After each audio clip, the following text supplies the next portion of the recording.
the Mets. Step right up and greet the Mets. Bring your kiddies, bring your wife. Guaranteed to have the time of your life, because the Mets are really socking the ball, knocking those home runs over the wall. East side, west side, everybody's coming down to meet the METS Mets of New York town. Oh, the butcher and the baker and the people on the streets, where do they go? To meet the Mets! Oh, they're hollering and cheering and they're jumping in their seats. Where do they go? To meet the Mets! All the fans are true to the orange and blue, so hurry up and come on down, 'cause we got ourselves a ball club, the Mets of New York town. Give 'em a yell! Give 'em a hand! And let 'em know you're rooting in the stand. Come on and meet the Mets. Meet the Mets.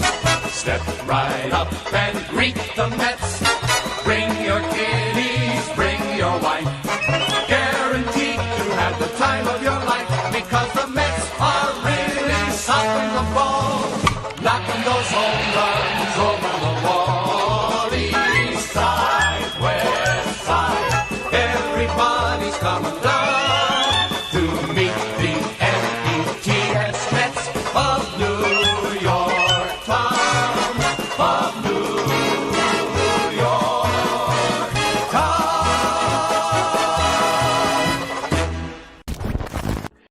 How's it going, Mets and baseball fans? Thank you all so much for chiming in for another video here that I'll be sharing my own in-game live stream, which means commentary and reaction throughout the entirety of this Mets game, as they are now in Game 2 of the series against the San Francisco Giants. As we know, the Mets got absolutely shelled yesterday. Statement game by San Fran, the best team in baseball, winning 8-0. The Mets could do nothing offensively, and they didn't have the pitching to back it up, unfortunately. They're trying to rebound tonight as Johnny Cueto for the Giants comes off the IL, making his first start in quite a while now, facing off against Taijuan Walker, the all-star this year for the Mets. We'll see how Taijuan does in tonight's outing, and hopefully the Mets here can split the series and go for the series victory tomorrow. But no less, big game. I appreciate everyone just chiming in, guys. It's going to be an awesome one. Hopefully awesome, I should say. You know, I had high anticipation yesterday, and it died within the first inning for the most part. But I see Ryan, Gavin, the photographer, Robert, all you guys, Emmanuel, Johnny, Universe, all you guys, thank you all so much that are currently in the chat. I really appreciate you all. If you're just chiming in too, please make sure to smash that like and subscribe button. This game will get underway at 7:10 Eastern time.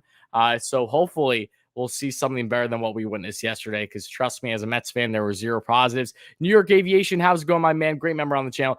But losing hope every passing minute, I don't blame you for feeling that way. The more this team loses, the more it hurts. The only upside yesterday for the Mets is that they were able to handle a loss, given the Braves losing in dramatic fashion, the Yankees 5-4, getting swept in that series. They are now on a 2-game losing streak, and the Phillies losing in the Tampa Bay Rays yesterday. And we already have a donation here. Let's see. LSD, my man, with the $5 donut. Thank you so much for that, buddy. Hey, just went to the Braves versus Yanks game. Crazy game, but recently life has been terrible also. Hope you feel better, but I feel lifeless now. Good day. LSD, I'm so sorry that things have been negative on your front. Your Braves are in first place. Naturally, as a Braves fan, you have plenty of things to be happy about. I'm sorry that things are not going well for you personally, and my thoughts and prayers are with you that you're definitely going to get your head up. I know you will. But I appreciate your donation again, my friend. Again, wishing you all the best. It's obviously a terrible thing to hear that you aren't doing well, let alone anyone that comes in the chat or anyone that I get a chance to have a conversation with that is not in maybe the right headspace or physically is not okay or something's going on with a loved one, whatever it is. I really pray that things are going to get better for you, my man. I appreciate the donation. I was at the game yesterday at Citi Field. I'm sorry you were. I know a couple people were at the game that are part of the channel that interact with me. JC, what is up, Worry? If we are going to make any move, it has to happen now. I agree with you. Again, if we lose this, if we get swept this series, it's really not going to feel good. So hopefully they can try to rebound today. The lineup is interesting for the Mets, however. J-Rel, what is up, my man? Happy to have you in here. Again, all the positivity and prayers going to my man LSD that everything's going to be okay on his front. But, guys, I would like to tell you the lineup for tonight's game because it is the following. We got WardyNYM leading off. Surprise. He's one of the best players in the league and getting on base. You all know what to expect with Brandon. Pete Alonso in the 2 spot. Jeff McNeil, who did have a base hit yesterday, but overall has been struggling mightily as of late. He found himself in the 3rd spot. Michael Conforto in the 4th spot. Javi Baez in the 5th spot. Dom Smith batting 7th. He's in left field today after being on the bench yesterday. Jonathan VR gets a start at 3rd base, so JD Davis has the night off. He'll probably be pinching. However, Patrick Mazeika at the backstop because he's still catching, and Taijuan Walker in the 9th spot. So regardless, if you guys don't know, Francisco Lindor is not playing today. I saw some people getting really upset about that. I'm not sure why, guy. Okay, so to clarify, Lindor was never expected to play this entire series, folks. This is something that was pre-planned before he even came back, okay? Because he never had a rehab assignment, it's best for him to at least miss 1 game in this series, so that way he can be available for almost every game for the 14-game stretch against the Marlins and the Nationals just themselves. He'll probably miss maybe another game or 2 in between that, but yes, I know it's tough. You want Lindor in the lineup, but there's a solid reason as to why he isn't right now. You don't want to risk any type of injury. I know that the Mets can use any help right now, but at the same time, want to make sure that he's good down the stretch here. So if you have to sacrifice giving him up as a starter for tonight, then that's fine by me. That's what they've been doing. That was a mindset before he was even activated off the IL. So if you guys are surprised by that, I really wouldn't be. Most guys that are out for over a month, like Lindor, at least have a rehab assignment. So the Mets brought him back without rehab for the urgency of them absolutely needing as much help as possible, and knowing that him physically is better. He was locked in at the plate yesterday. His first at-bat was his best at-bat, in my opinion. He was just short of a home run, was caught on the warning track. But no less, Lindor, he will be back in the lineup tomorrow. And JD Davis, who has not fared as well against righties this year versus lefties, is getting the day off. But don't be surprised if JD is pinch hitting at some point in this game. And the big news today, however, is yes, Jacob deGrom. If you guys don't know, it's funny, and I'll keep saying this until we're proven otherwise, just because there's been a lot of conflicting reports on Jake. So deGrom was cleared today. Jake had his MRI. Zach Scott said that yesterday prior to the game against the Mets, the Giants and the Mets. And deGrom today had his MRI. It was all clear. The doctor gave him the go to finally start throwing again for the first time since July. So Jacob deGrom was out there playing catch in the outfield, even throwing the ball with his left hand just for fun. And here I thought that Rich Hill, Dick Mound, if you will, was the only southpaw in this rotation. I guess not, right? But all jokes aside, deGrom finally back, starting to throw. Whether he pitches again this season or not has yet to be determined.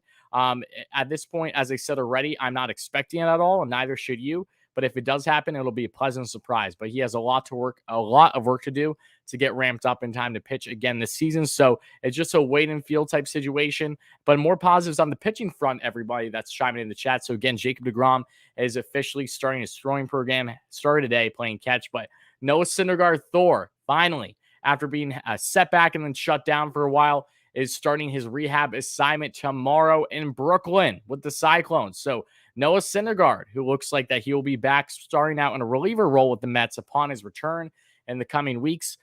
He is expected to be with the Mets fairly soon as he begins his rehab tomorrow in Brooklyn. So if any of you guys are going to the Cyclones game, enjoy. You're going to get to see Thor on the mound. So it should be a good one. But outside of that, folks, again, if you're just chiming in, thank you all so much for being here. If you're new here, if you're not used to what I do here, for these specific live streams, I share my own play-by-play commentary and reaction. That is what you will be getting, folks. So as always, if you end up enjoying this kind of live stream and you want to see more great live streams like this, content overall on all things New York Mets, please do not hesitate again from smashing that like and subscribe button. It would really mean a lot, guys. But I'm excited for tonight. We'll see what happens. My expectation is fairly low, to be quite honest with you. They're 3 games below 500 against the best team in baseball again tonight. So it's hard to stay unbelievably positive, but I'm intrigued to see how tonight is going to take place, and hopefully not a blowout like the opener yesterday. But everyone in the chat, thank you all for being here. Dave, what is that, my man? Insanity, great member on the channel. Emmanuel, how's it going? J. Rel, again, all you guys, B-Dub. Cueto coming playoff style today. I will see that about Johnny. He just came off the IL. So, look, wouldn't surprise me at all if Cueto had a good start against the Mets. It doesn't matter who you are. There's a solid chance you can have a good start against this Mets team, given their horrendous offense all season long, If Sammy Long could do what he did to the Mets yesterday, why can't Johnny Cueto have a good start today? So I'm going to stay optimistic, but nothing will surprise me if the Mets struggle today. What will surprise me, however, is if they dominate today, and that'll be a pleasant surprise. So we'll see what's in store for our Mets.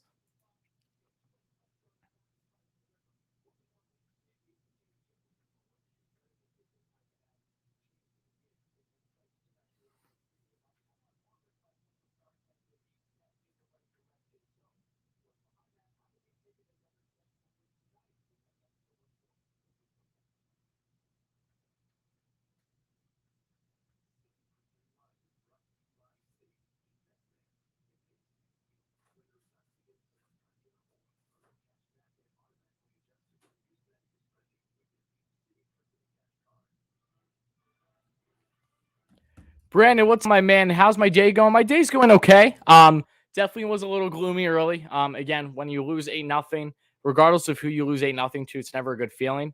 But game two, knock on wood, if there's one positive that the Mets have had in August, it has been Wednesdays. The Mets at this point are undefeated on Wednesdays. Again, I'm knocking on wood because I'm not trying to jinx anything, but the only day of the week that has been the favor of the Mets at this point in August is, in fact, Wednesday. So I don't know if that's a sign or something. I guess we'll find out, but take that information however you'd like. And your opinion, who has a better offense, Dodgers or Giants? Well, statistically speaking, when everyone's on, it's definitely the Dodgers. But this season, you can make the argument that the more clutch team has been the Giants. Nick, what is up, my man? Let's see. Can't wait until Dom can form. JJ, you say that every single stream. I'm aware. David, what's up, my man? I know the ditch is getting deeper by the day, but until we're mathematically out, I still believe. You got to believe. Love the positivity, David. I'm happy to have you here, my man. LJM, Cueto versus Baez. Who wins? Yeah, that should be a fun one. I'm looking forward to it. Cueto with his wind up and Baez already locking in on a swing before the pitch is thrown, which I will say is hilarious how out in front he was of a slider down and away yesterday, because that at bat he ended up getting walked. So it's hilarious. I just got word that the Mets will put DeGrom on a rehab assignment as soon as they can. Brandon, where did you get that word from, my friend? Yeah, I'm going to Cyclones game tomorrow. Hopefully see Alvarez catch Thor. Oh, Nathan, you will. That's exactly what you'll see then. So I hope you have a great time, Nathan. I know you follow me on Twitter, so make sure to post photos. We all got to see that. Did you see how out front of that changeup was it? Yes, Nathan, I'm aware. Again, though, I expect that with Javi. So the fact that he got a walk yesterday was beyond impressive to me. When you walk Javi Baez, who doesn't even have 20 walks on the season, I'm almost certain. Wait, correct me if I'm wrong. I think Baez has like 16 walks this season and just shy of 150 strikeouts. Yeah. I can't help it. I just can't wait to see big upgrades in outfield. I do expect upgrades to happen overall to this club and free agency in the offseason in general, regardless of on how this season concludes. How's my favorite YouTube channel? James, we're doing good, buddy. I'm happy to have you here. I always look forward to your positivity and kind words, my man. Pretty sure he has 18 walks. Not sure, though. You could be right. Again, potato. If it's under 20, it's still, a big gap between that and his strikeout. The ratio is ridiculous. Marte and Castellanos, I'm sure those are two guys we'll be talking about plenty once off-season nears, if not by time it hits.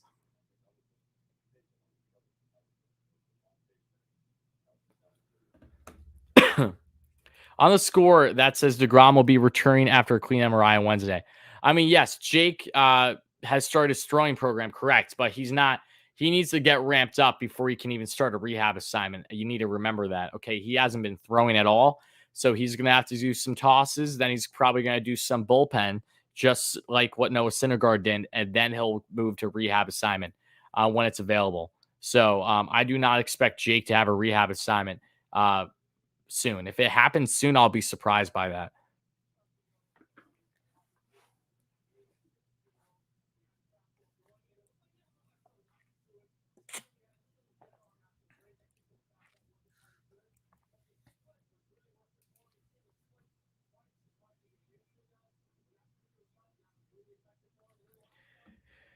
Here, guys, give me 1 second. I'm going to just mute myself for 1 second, folks. I just got to go on a quick phone call, so bear with me.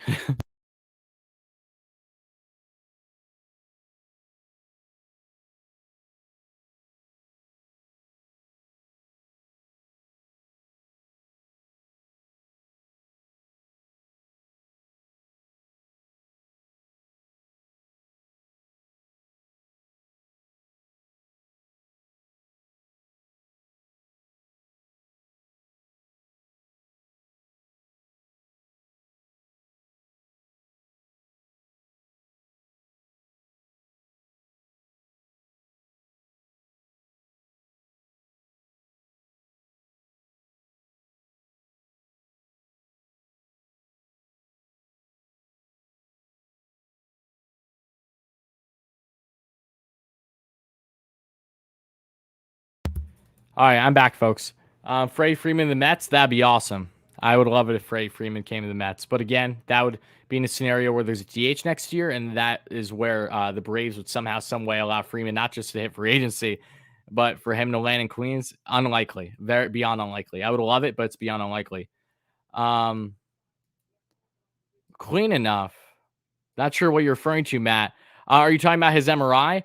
It means that the inflammation that he's been having in his right elbow is not nearly as inflamed, if at all. So it's clean enough to the point where the doctor feels safe giving Jake the green light to start his throwing program now. See if that great heart of the lineup can score a run. Again, I hope so, Michael. The Mets, they need to. Game shutouts never fun. Never fun. Go Raiders. Ron stream, Michael. Thunder says, hey, Rory, honestly, today I felt really bad for screaming at Brandon Belt for those home runs. I don't know if you heard, but his grandmother passed. He hit those for her. Oh, Thunder, I didn't even know his grandmother passed. My condolences to Belt and his grandmother. Hopefully that she rests in peace, and his family.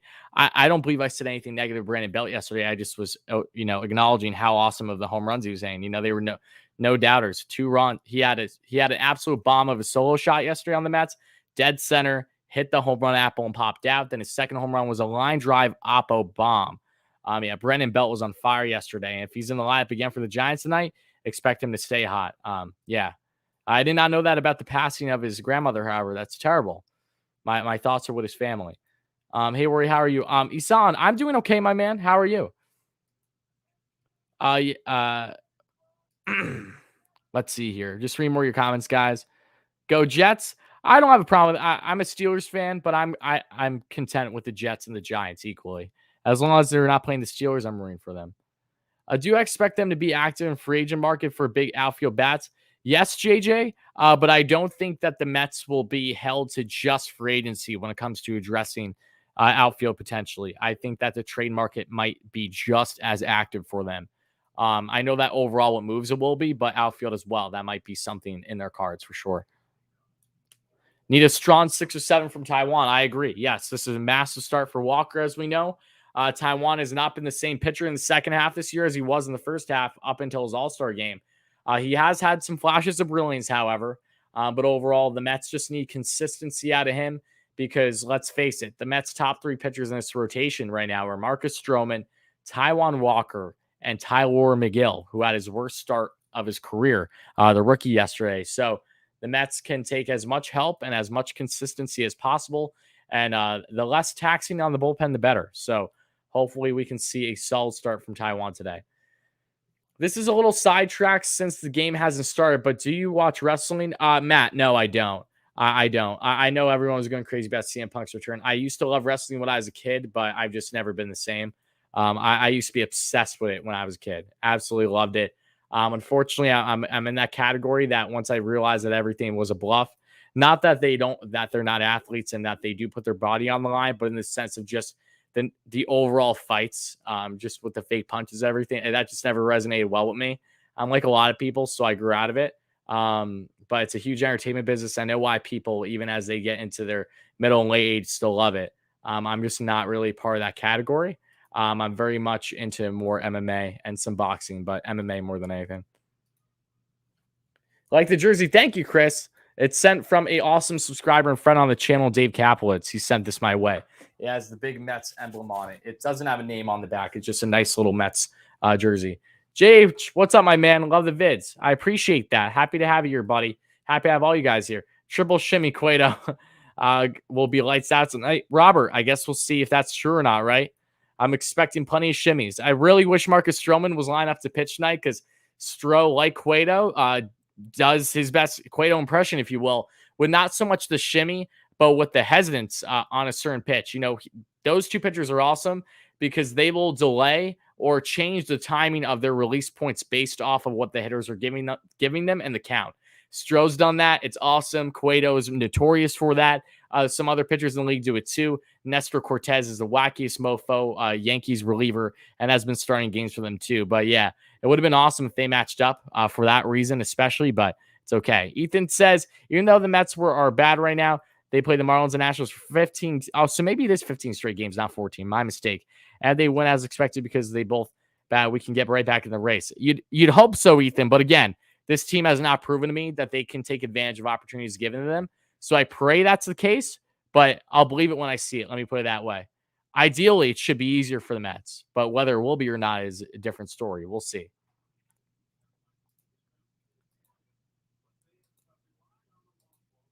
How impressed am I regarding the Giants? Robert, I think you've seen this because you've been in the chat before. I'm beyond impressed with the Giants. The Giants are the biggest surprise story this season. It's not close, and Gabe Kapler deserves more credit than anyone else, I think. But they made smart offseason moves. Pitchers that have either had career years or some of their best years on one-year contracts. Getting their veterans to drink from the fountain of youth. Again, the list goes on and on with the Giants and their successes here. They just have such a great next man up mentality that has not left them every single game. And their home run power is, unmatched. I believe to this point they lead the league in home runs still. They've hit 10 home runs in their past 4 games on their away trip. It's insane what they're doing. It really is.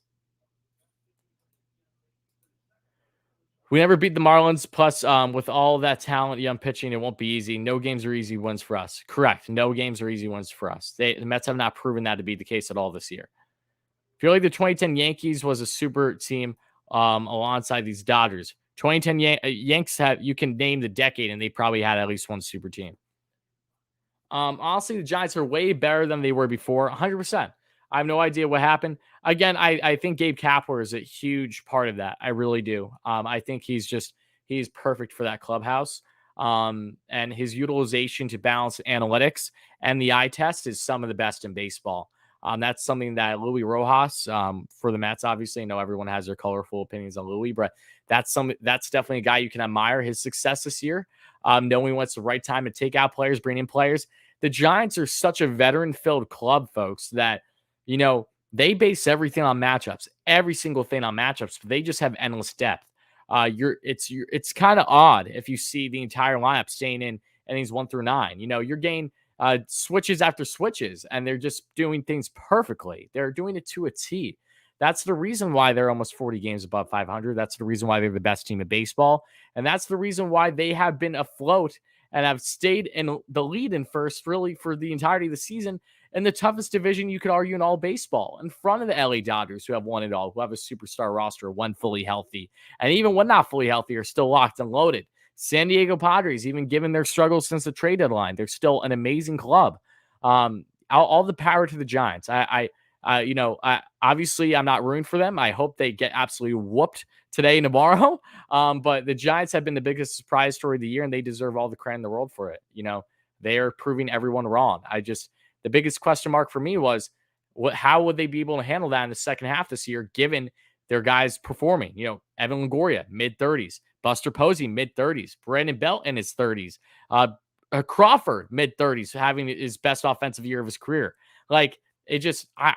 It's truly mind-blowing how many guys are having some of, if not the best offensive year of their career, or are replicating things that they haven't done in basically a decade.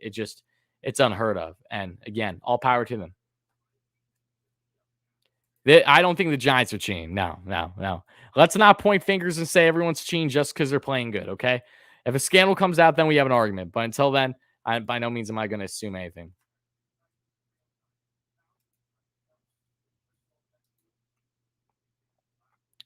Thunder, at work, I ran into this Mets fan who said he thinks that if they sort out the problem with this hitting, they'll be able to win the division next series because our division sucks. They have a lot to do. Trust me, they have a lot to do. The hitting has been fixed all year. Why should we believe that it's going to drastically change now? Again, I hope it does, but by no means is that something that I'm banking on at this point. It's a hope.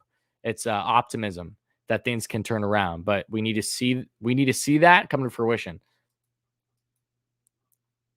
It is called the Fountain of Youth. Again, that's illegal, however. If the Fountain of Youth is coming from Barry Bonds, then damn, this all adds up.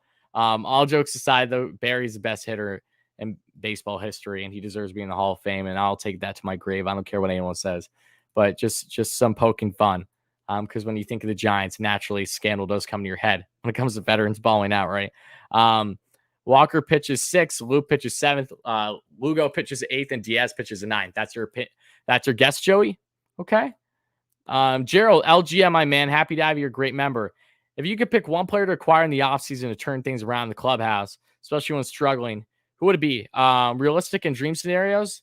Again, it all depends on what moves the Mets make, right? Because that is going to factor into trade possibilities versus free agency.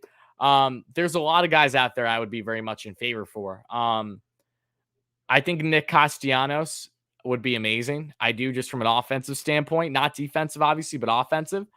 I think a potentially realistic fit for the Mets could be one of Nick Castellanos or Chris Bryant, with the assumption that both of them become free agents. If Chris resigns with the Giants and wouldn't blame him at all, okay, then that's not an option.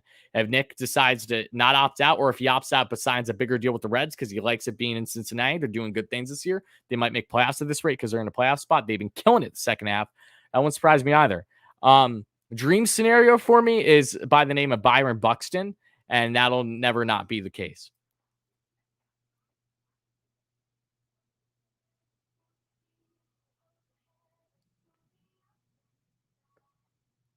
But again, guys, thank you all so much for chiming in the stream. Love and appreciate you all. Rough one last night. It's never fun. Guys, we have not streamed a full Mets win in like 8 or 9 in-game live streams on the channel. It's horrendous. The last one we did was for the Nationals game, but we had to cut it short because it got postponed and pushed to the next day. That's when the Mets were originally losing, and then they ended up winning the remainder of the game the following day. I was in attendance for that. But yeah, we have not seen a W on the channel in a hot minute. So hopefully that changes tonight. In my defense, however, the Mets really haven't seen much W's at all the past month. So there's logical reasoning behind this. Our offseason acquisitions will be Buxton, Seager, Castellanos, and Buxton, Seager, and Castellanos. Nathan, I don't know what. That's big. I don't see us getting all 3. I don't. That'd be awesome, but I don't see it. I don't think the Mets are going to get Seager either. I don't know what this infatuation is from Mets fans with Seager. Don't get me wrong, he's a playoff performer for sure. But Seager does not have the glove. I don't think Javi Baez is going anywhere. Again, I could be proven wrong for sure, but I think regardless on how Javi does for the remainder of the year, I think he's going to get re-signed. So there's your second base locked up. Seager, could you toy with at third? Potentially. But I think the Mets would want someone more athletic if they're going to play their off position again. I think the only exception would be like a Correa, if you will. But the perfect fit would still be Chris Bryant, probably. Even though Correa is younger, but Correa's gonna want so much damn money. So I'm excited for the offseason, of course, though. We have no clue how it's going to happen, but I do believe that big moves are going to happen, no less. And it's going to be crazy. We're going to get excited on the channel. We're going to get antsy for the upcoming season. Let's just hope that we don't see one of the worst offenses in baseball for a second year in a row, or we got problems. I feel confident that will not happen. But again, everything that could have went wrong this year, unfortunately, has gone wrong. You want to give up top prospects for injury prone Buxton? You can land Buxton without giving up all your top prospects. There are multiple players on the Mets roster right now that very well could be dealt this offseason that could be appealing to the Twins. Buxton, when healthy, his impact far outweighs what happens when he's injured. If the Mets landed Correa, that would probably be the best infield in baseball. Probably. It's already one of the better ones in all baseball. Middle infield, it's one of the best right now. But yeah, if you had a Correa third, even off position, that'd be disgusting. 1-0 now on the count here to Lamont Wade Jr., folks, as the game is underway. Pitch number 2 is going to be fastball just out of the zone. 2-0 now on the count here to Wade Jr. Buxton can be made of glass as long he will heal up and continue to get healthier over his career. And as long as he does that, he's going to perform. He's an MVP caliber player when he's playing. And that's a big deal. 2-1 now on the count from Walker to Lamont Wade Jr. And the 2-1. And that's going to be topped off foul. Lamont is down to his final strike of the inning. That's how things are getting started here in the top of the first in this Giants-Mets Game 2 series matchup. And the 2-2. And that's going to be a strikeout. Nice fastball inside that catches Lamont Wade Jr. Taijuan Walker's first batter that he faces tonight is a K. So, guys, let's get some hype in the chat for Taijuan. Getting things started off early. And again, make sure to smash that like and subscribe button if you're just chiming in. We're already 20 likes away, folks, from 50. So make sure to hit those buttons. And thank you all so much again in advance. Good strikeout here to get things started.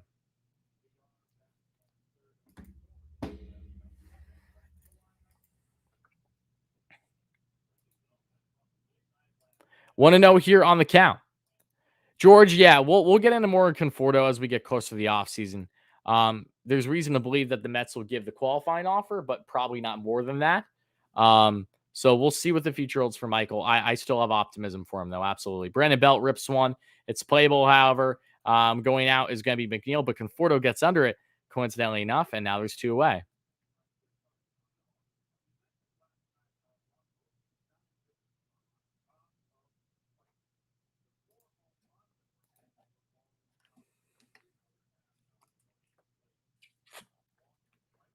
If Taijuan has that good 4-seam working, Giants in trouble. If he has good command today, then yes. Chris Bryant's up now, folks. KB did not play at all yesterday. He got the night off, but now he's in the lineup at third base, not in the corner outfield today. Potential future New York Met here. Rips one to right. That is going to be playable for Conforto again. Quick work by Taijuan Walker. Easy 1-2-3 inning. Mets headed to the bottom of the first. Still tied 0-0. Great start for Taijuan here.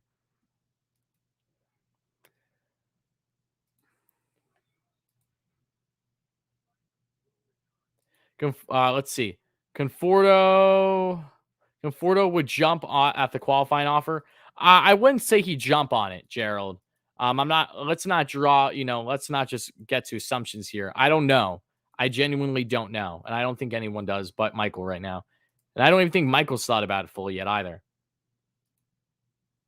Now here comes Johnny Cueto, guys. We all know the veteran Cueto, who won a World Series, unfortunately, with the Kansas City Royals back in 2015 against our Mets.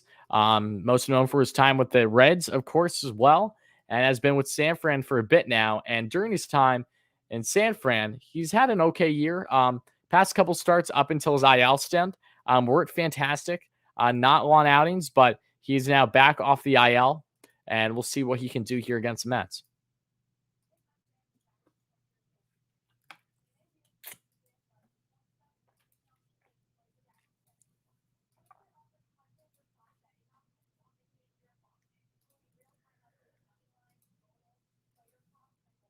Location is a big thing for Walker. Absolutely. Yes. 100%.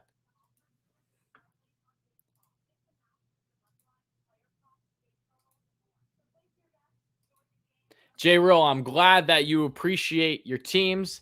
You're bleeding those colors. I commend you, my man.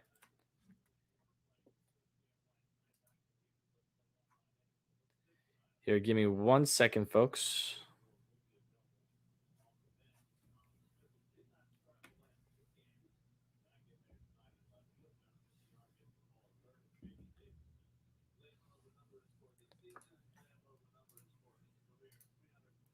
All right, guys. Johnny Cueto on the season. The veteran right-hander is 7-6 with a sub-4 ERA in 19 appearances.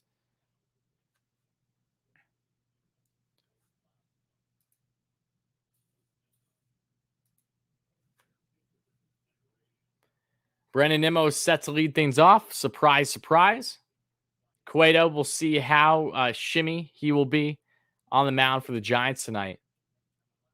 Something Marcus Stroman does as well when it comes to changing the timing of his release point based off of what the hitters are giving him. In my mind, it's one of the most underrated parts of pitching in baseball. When pitchers do stuff like that and they actually execute it well, it's awfully impressive.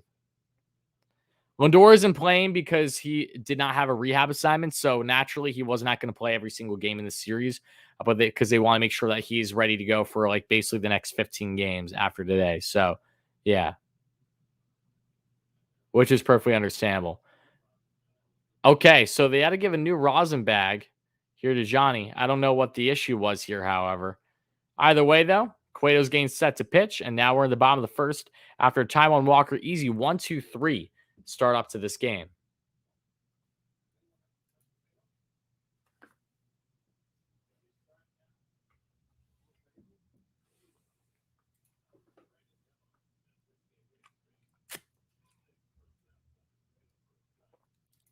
0-1 here on the count, folks.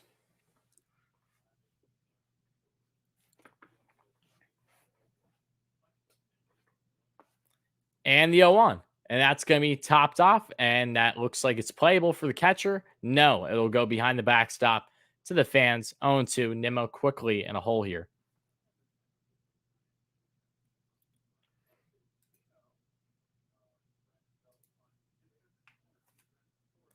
Defense is the following for the Giants. Actually, I just missed it. Either way, you guys know for the most part the line for the Giants tonight. And the 0-2 by Cueto. And that's going to be topped off foul the left side by Nimmo. Still 0-2 here on the count.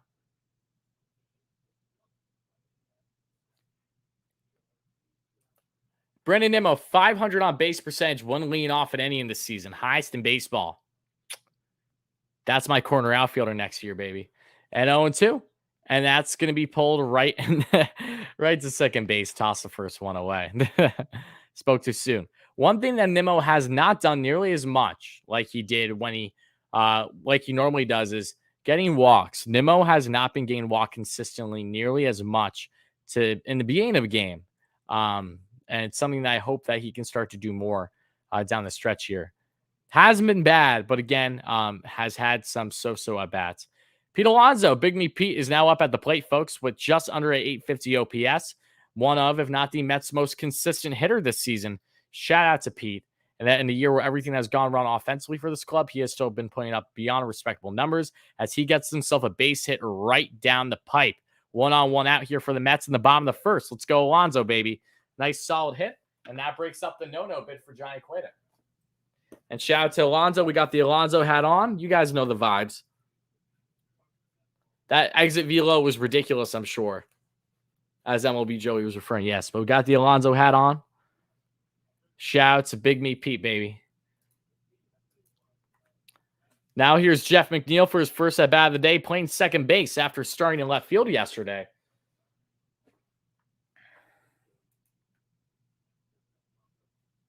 Dave, my man. What's up? Everyone hyping the chat for Dave. We all love Dave. Big friend and subscriber on the channel. Big swing to miss, however, by Mcneil, and it's 0-1 on the count. AB, you did sweep the Braves for me. Thank you. I appreciate that. I literally want to, you know, I'm not even going to say what I'm about to say. I want to have a word with Aroldis Chapman, given his ability to almost lose that one for the Yanks last night, sweating an absolute storm up. But luckily, Wandy came in and got the job done in the end against Freeman, which is huge. 0-2 here on the count for Mcneil. 1-on-1 out. Pete Alonso had a base hit right down the middle last time. And 0-2 here by Mcneil, and a swing and a miss on the off-speed pitch. Second out of the day, first strikeout on the Mets. And that is by Mcneil. Not a great swing there. Cueto got him without a problem. And now Michael Conforto is up for the Mets' last out of the inning.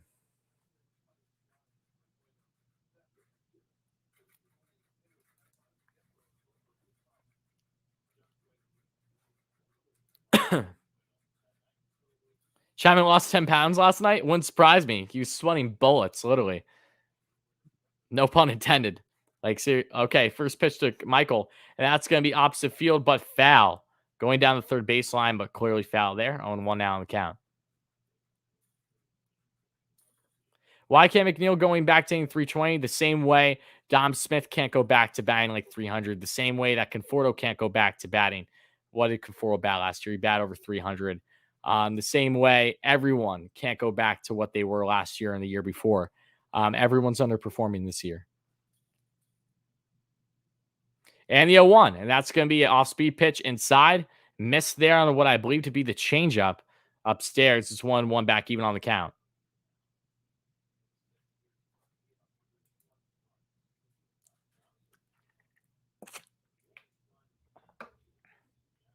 It's going to be off-speed pitch down and away. 2-1 now on the count here to Michael Conforto.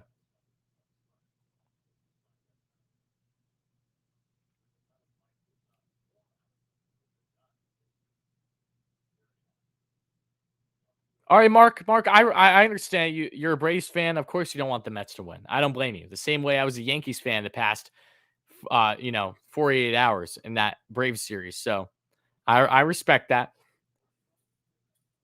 That's going to be hacked off foul. Still 2-2 here on the count.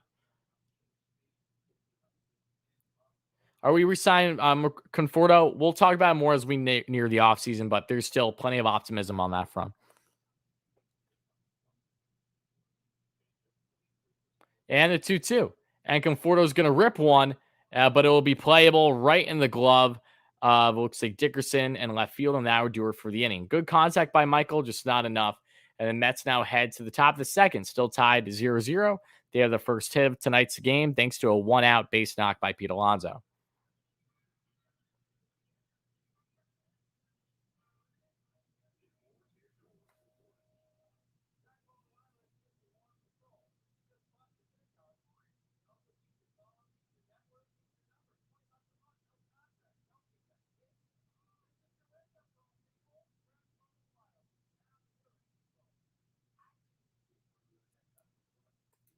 DFA Mike, you're clowning. Going to make a sandwich? You do that. You guys are funny. Appreciate everyone chiming in the stream, guys. If you're just chiming in, please make sure to smash that like and subscribe on again. Love and appreciate you. Will help us get to 50 likes before we get to 100 likes. Unhinged Yanks over WardyNYM. I don't know what WardyNYM is, Teddy. Onion Hanks is a beast, though. I'm friends with him. We'll be doing content lean up to the Subway series, so by no means did I take offense, but I did take offense to you not being able to spell correctly.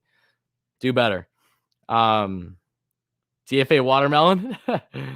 DFA Ryan, here we go, all you clowns.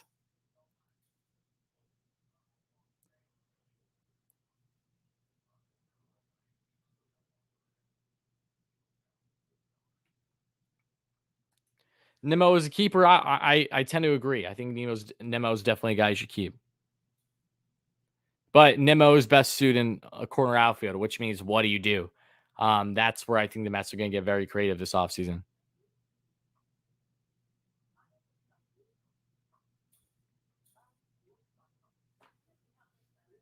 All right, guys, to everyone in the chat right now, because we're just underway in this game only ending in, let me know in the chat, what do you think the final score of tonight's matchup is going to be? And obviously, who do you think is going to win? So everyone in the chat right now, drop the scores right now. Who do you think is going to win? And what do you think the score is going to be?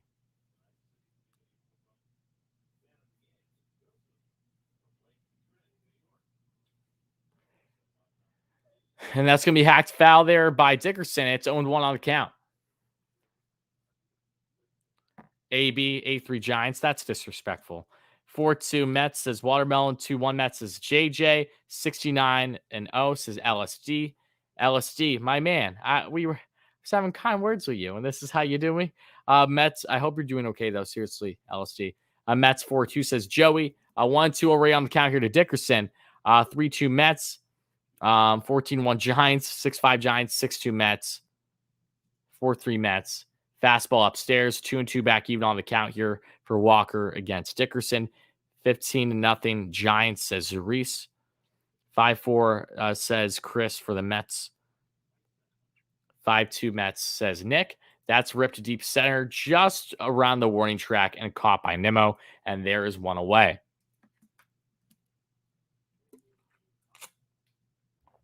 Four 3 Mets is John. 7-1 Giants, unfortunately, says Brooklyn Mets. 5-4 Mets is Emmanuel. 5 has been the common number I'm seeing right now in the chat, guys, for your predictions. Then there's Master Sims going balls to the walls with 32-0 Mets. I don't know what the score is going to be. I just know Giants are going to win. Thank you, AB. I appreciate that. Have faith in Walker. 5-4 Giants is Dave. Dave, who's literally one of the biggest supporters you could ever imagine here for myself and on the channel, great friend. He's not even picking the Mets tonight. That's when you know we're in the dumps, when Dave isn't even picking the Mets. All right, Brooklyn Mets, hello. 2-0 now on the count here to Brandon Crawford, who's been one of the best players in all the NL this year at the age of 34.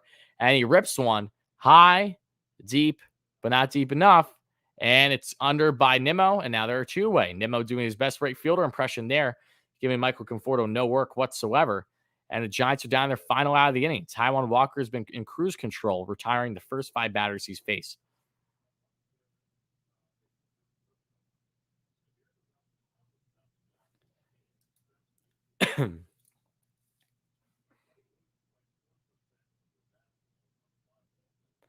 Mike Yastrzemski is up, folks. Mike was 1 for 5, I think, yesterday, or 1 for 4. Had himself a 2-run piss missile to the right side.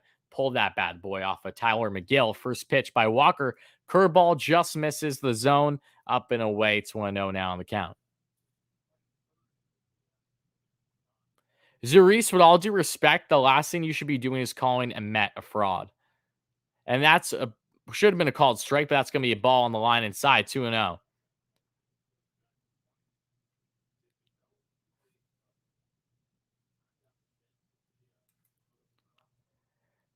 And that's going to be ripped playable, though. Under it is going to now be Baez, and that'll do her for the inning. A quick 1-2-3 again, and back-to-back innings for Taijuan Walker. Mets head to the bottom of the second. Still tied, 0-0. You change your score. Walker goes 7, Stronta, 10 Ks. Need fantasy help. Then 5 runs the bullpen, and Giants win. Did I hear Carlos Correa not returning the Astros next year? Dave, I've that's been writing on the wall in my mind, Dave. That was stuff that has been rumored going back before the season even began. That talks were not even close. So yeah, I at this rate, you can pretty much expect Correa to hit free agency.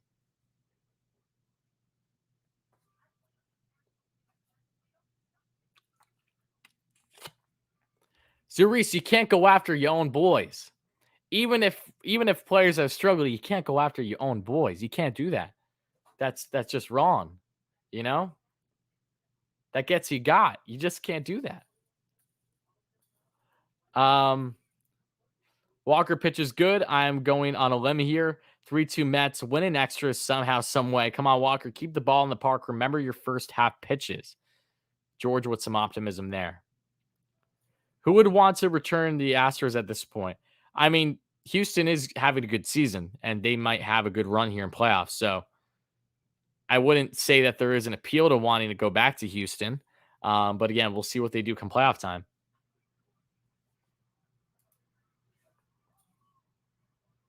No, Dave, stick. Guys, all right, Dave. I'm glad you said this because I'm pointing out everyone that had your original score, you can't change it, all right? Keep your original score. I rather you keep your original score, and it'd be against the Mets especially, because that way, you know, the reversal roll can kick in, okay? Someone's listening out there that can make something happen, all right? So we'll take it anyway. So, Dave, we're not allowing you to reverse it, Dave. We're not allowing. It's better to be wrong. It's better to be proven wrong and happy about it than to be so confident in something and then that for it to not come into fruition. 0-1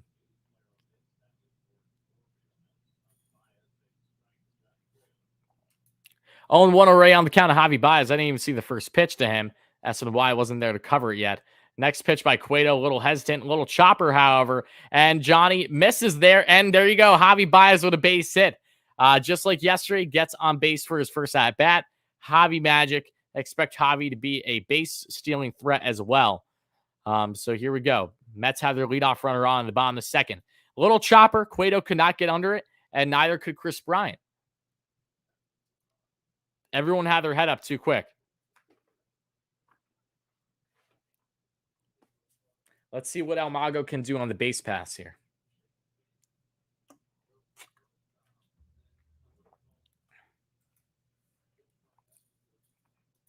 AB, with all due respect, I would not say that it's a no way for basically any big name free agent. That's impossible. It is very much possible. It just all matters on who the Mets zone in on target on. Dom Smith, opposite field single. Mets have their first 2 base runners on here in the bottom of the second. Trying to get something rolling here early on Johnny Cueto. What I think of the office goes after Byron Buxton. So I don't think Cedric Mullins will be targeted, to be honest with you. I just don't see it happening.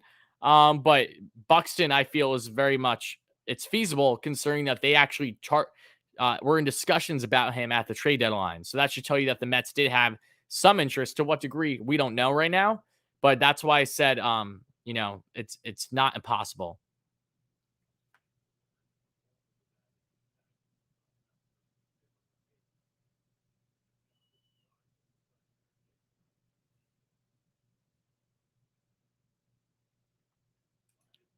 And the first pitch of VR, that's going to be a fastball for a called strike, borderline on the line. But I'm glad the Giants get that call and not Taijuan Walker last half inning. Nick, Gigi's fantastic. And hopefully you guys will see her in the stream tonight because you didn't yesterday. Mets have 2-1, no out in the bottom of the second.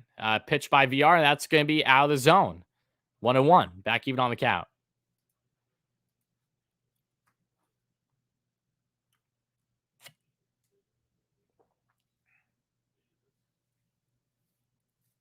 Yes, he is beginning to throw again. Yep, that's obviously great news. We'll see what happens from there for Jake. Definitely something I wasn't expecting today. So the MRI was clean. Love to see it.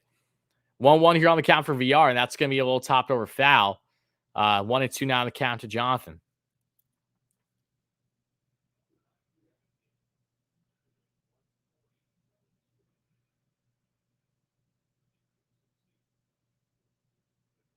Yeah, George, Mcneil always struggles with frustration. He's a very emotional player. He always has been for the Mets. But one thing that we've learned is when Mcneil gets in slumps, he really, really gets in slumps because of it.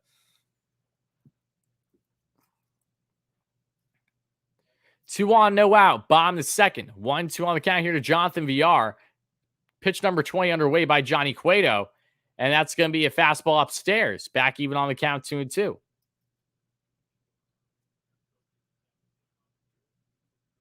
Where will Story go? Good question. We'll find out in free agency, you know?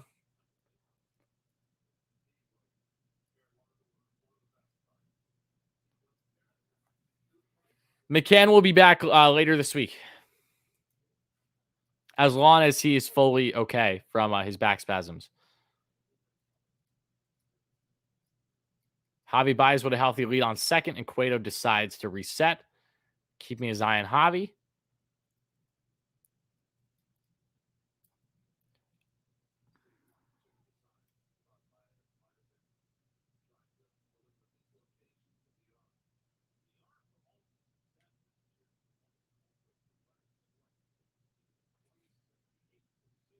And a 2-2. And that's going to be a pitch that's in the dirt off speed. 3-2. Full count out of Jonathan VR here as we are in the bottom of the second. Mets trying to make quick work of Johnny Cueto's first start back from a IL stint.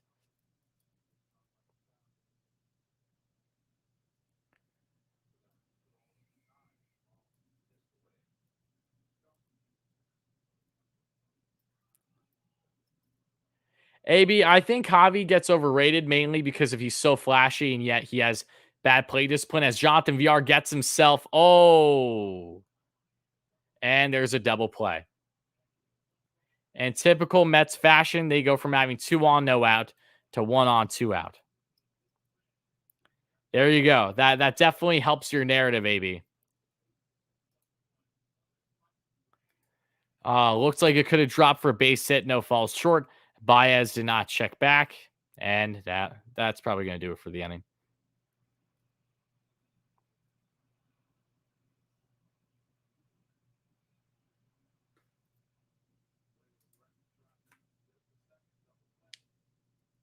First pitch of Mazika is going to be a called strike right down the lane. 0-1.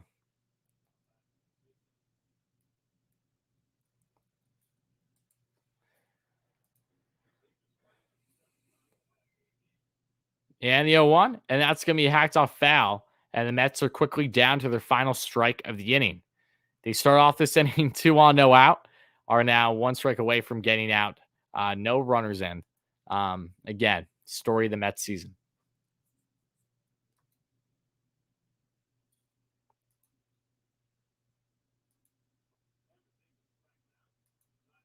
And that's going to be strikeout by Mazika. Side retired. That does it.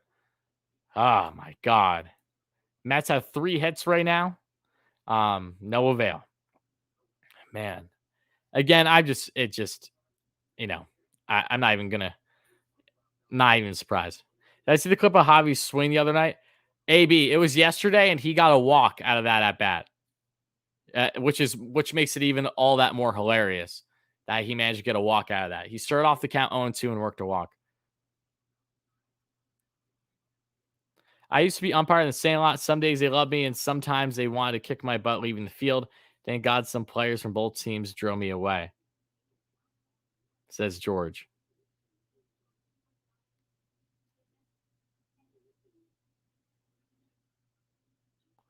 I really hate being so negative, but this team just makes me want to throw something through my living room window. Chris, we're all frustrated. I hear you, but don't don't do that to yourself. You deserve better than that.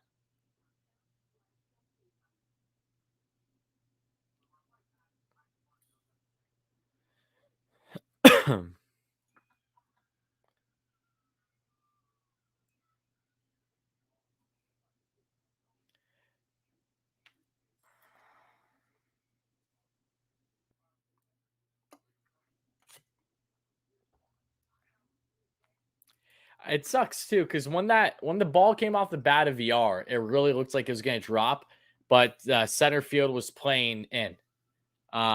He was playing pretty shallow, was able to get under that, and Javi didn't even turn his head. Is what it is.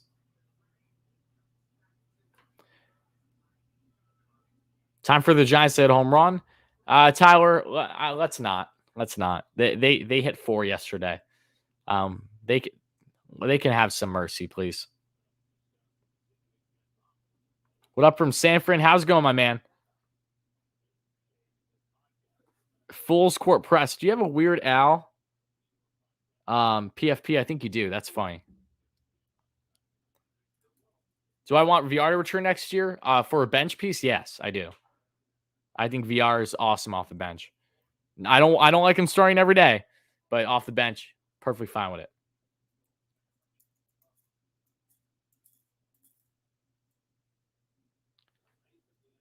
Small ball. Bunting runners to second and third is out for the Mets. I mean, it's just something you're not going to realistically see.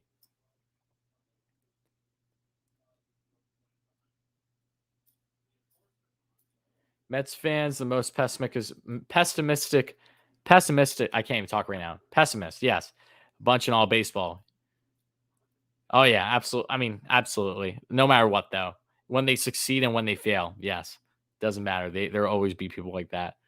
I understand frustrations right now. However, I understand them for the past month. I really do. 120 people in here. Thank you all so much, guys. If you're enjoying the stream, again, please make sure to smash that like and subscribe button. Always does mean a lot, everybody. And of course, if you're new to the channel, if you enjoy consistent Mets content, make sure to check out previous videos and previous streams so you have an understanding of what you can expect. A lot more great content coming on the channel. We'll be live tomorrow for the series finale as well. A lot of great content coming. Just that's all I can say. Appreciate you all being here. Pitch number 20 now underway by Walker, swing and miss on the high fastball by Casali, who was getting the catching job tonight, who came in halfway through yesterday's game after Buster Posey left with a apparent injury to his knee, some soreness, something was going on there, and Buster Posey only lasted until I think the 4th inning or so. That's going to be drilled right there to Jeff Mcneil, tosses the first, and there's one away.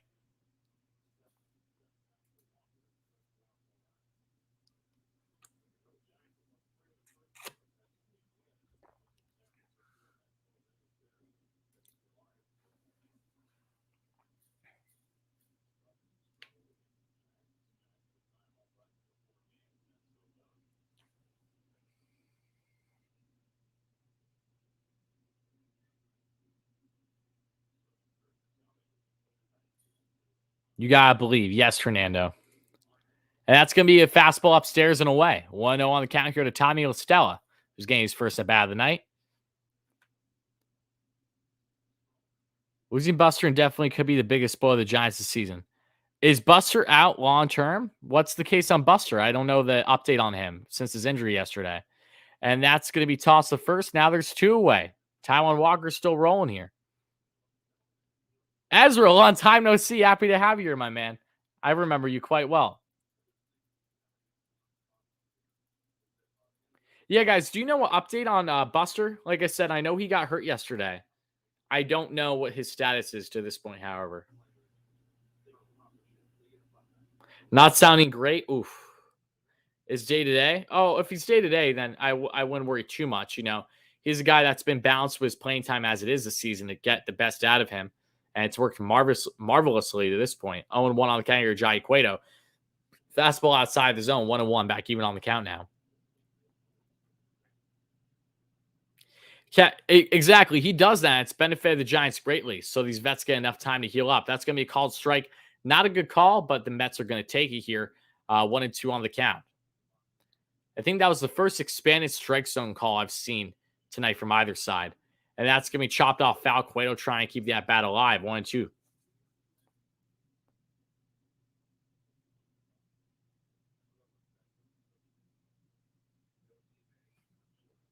Bullpen has been solid. It's been a rock for the Mets all year long, especially given the lack of rotation they've had at points this season. And that's going to be chopped, tossed by Walker to Pete. And that's, again, 3 consecutive 1-2-3 innings for Taijuan Walker, facing the minimum to this point as the Mets now head the bottom of the third, still tied 0-0. Richie, my man, how's it going? LFGM indeed, yes. Hope you're enjoying the game. Let's hope that the Mets can get some runs in, however.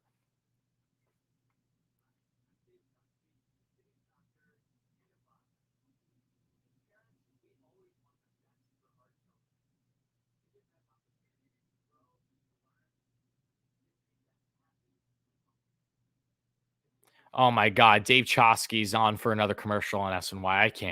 I can't. Life without his commercial every 2 seconds would be a million times better. I can't. There's always certain commercials that are just unbelievably overran. He's right at the tip of the iceberg. I can't,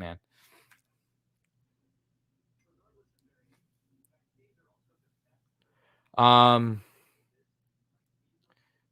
Great job so far. Walker agreed.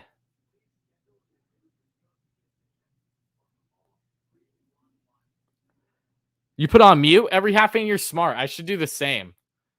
I've skipped channels. I don't even want to see his face.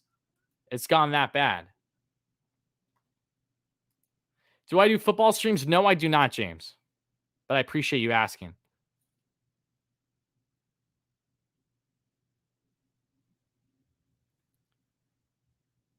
And we're under halfway now to 100 likes, guys. So again, thank you so much for your continued support. Continue to smash those buttons. And again, if you're new, make sure you subscribe if you're new here. What are you doing? If you enjoy this stream, make sure to smash that as well.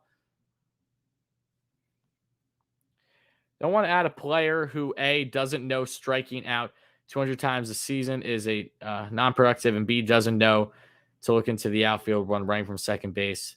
Steve, that's perfectly fine to feel that way, but I just say prepare yourself when the Mets more than likely resign him. So I'm sorry that you're not going to enjoy Javi if he's resigned. All I can say is try your best to enjoy him, and for his sake, hope that his play discipline gets better, which there's still potential for. He hasn't been the leading the league in strikeouts every single year. This year has been his worst to this point. But there's still definitely potential for him to choke up on that bat a little bit more, especially if he continues with the Mets and they're working on their hitting program. Because while the Mets have had abysmal hitting all year, one thing that we can say confidently is that the Mets have not been a strikeout club this year either.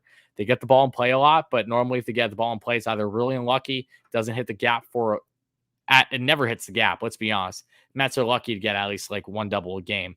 But normally the Mets, I checked from Fangraph. Was it Fangraphs?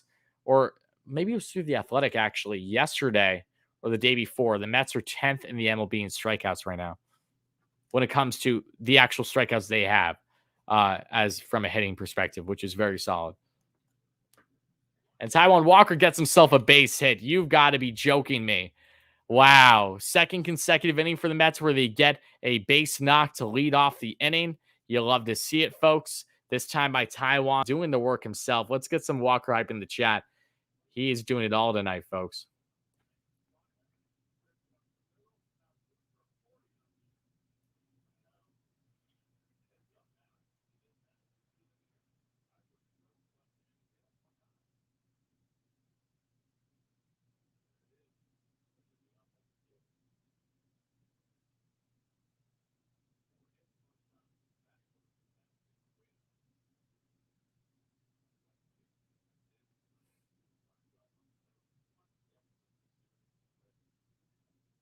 First pitch is going to be a called ball. Wow, that's a strike if you ask me. Called ball here to Nimmo, and it's 1-0 on the count. Can't wait for my Ahmad Rosario jersey. Richie, shut up. That's hilarious. We will not take Rosario slander here in the chat. I will always love Rosie. Shout out to Rosario. Shout out to Rosario. There we go. Give him a high five. 1-1 here on the count now for Nimmo. And that's going to be a pop-up and an out. Lamont Wade Jr. makes the snag, is under it, and there's one away with one on in the bottom of the third.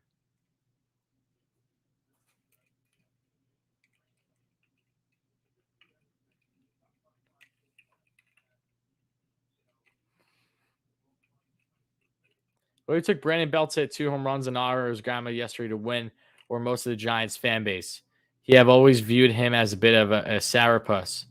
Oh, well, that's unfortunate. I mean, Brandon Belt, he's been a very on and off player in his career from everything I've seen as a spectator far away, being a Mets fan. That's going to be a slow roller by Alonso, double play, ends the inning. Mets cannot do any work after Taijuan Walker gets the inning started for them. And now they head again to the top of the fourth, still tied 0-0.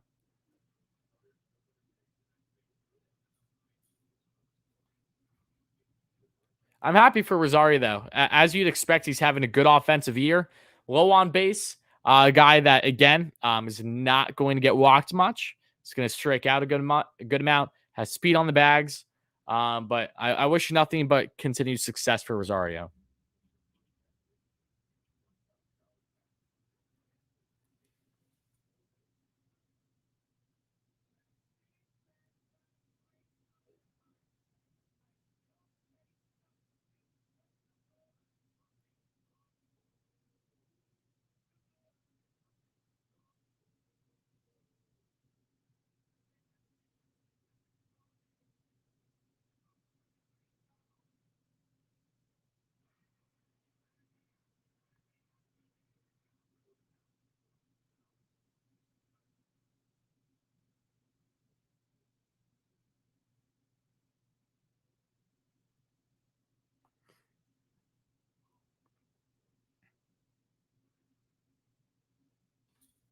You're not feeling the manager. You wouldn't be the only one, J-Real. A lot of Mets fans are not in favor of Rojas. And I have had my ups and downs with him all throughout the season. And as I said already, again, it does look like he's going to be gone if the Mets don't make playoffs this year. I don't understand how you justify keeping him if the Mets don't make playoffs. I'm looking forward to your merch. Oh, thank you, Philly Dom. I appreciate that. Yes, merch will be coming on the channel still fairly soon in the works. Got to get more designs made. And also have to realize how much you guys will actually be interested in that as well. We did a poll on my channel a couple days ago. So, guys, if you want to go down, as I always post on my community tab for most of the content that's up each day to update you guys on. But if you haven't checked out that poll, make sure you do. I'd appreciate it. This Mets team is atrocious. Offensively, yes, they are. Defensively and pitching, they're rock solid. But, yes, offensively, they are abysmal.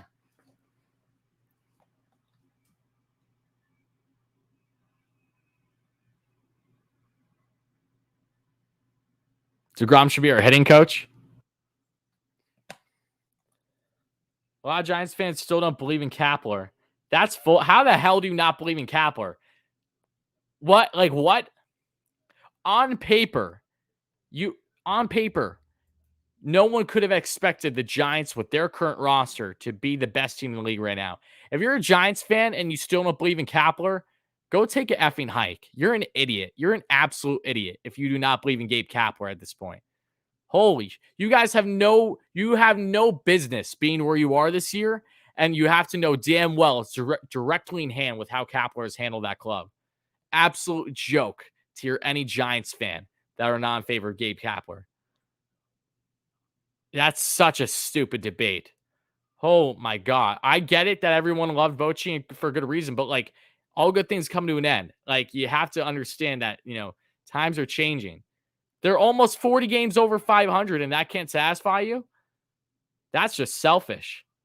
My goodness, 3 World Series in the 2010s, and you guys are complaining about literally what you could argue is the best coach in all of baseball right now.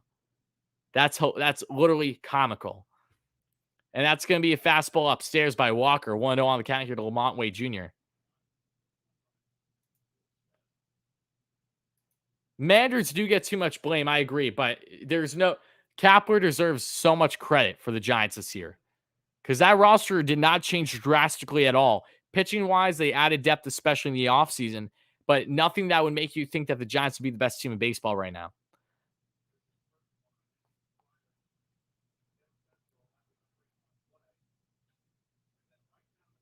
How long, Jeremy, great member on the channel. How are you, Jeremy? How long after the Mets are officially eliminated do you think DeGrom will get sat down permanently?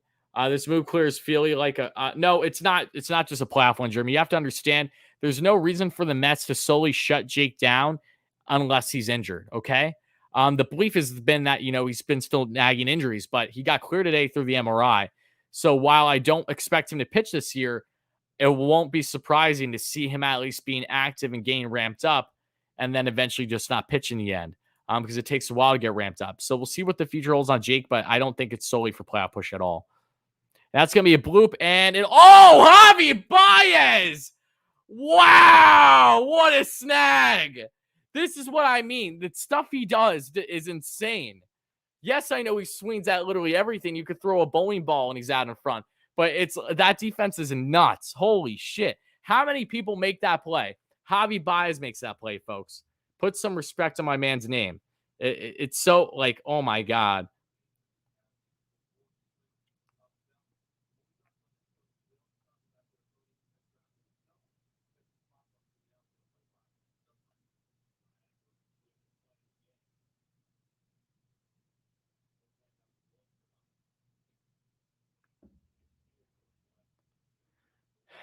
Two out now. Wow. Wow. What? 0-1 here on the count now for KB. And that's a big swing and miss on the off speed pitch. 0-2.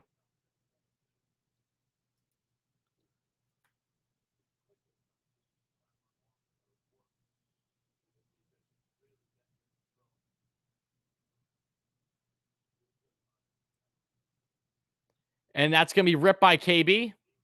And that's going to break the tie. MLB Joey, I know you're a mod, but holy shit, did you just jinx that? That's on you, Joey.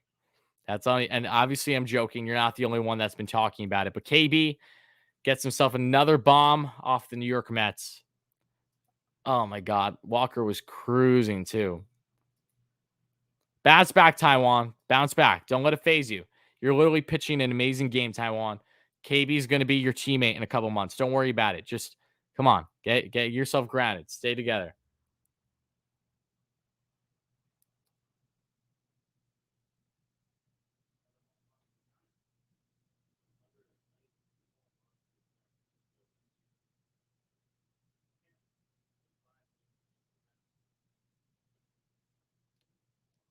The Giants have 10 home runs of 5 games against the Mets this year. Are you joking? Ridiculous. Hold on. Where is it?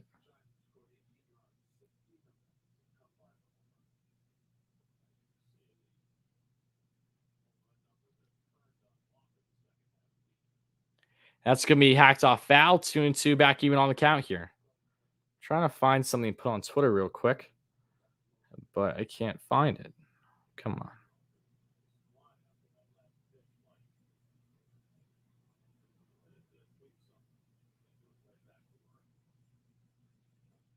And that's going to miss with the off speed. Now it's full count here.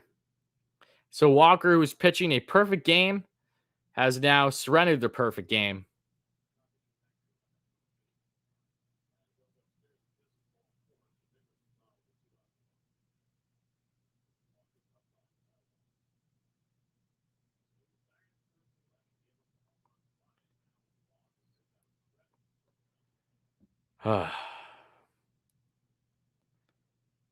40 likes away from 100. Appreciate you guys. Thank you so much for the support.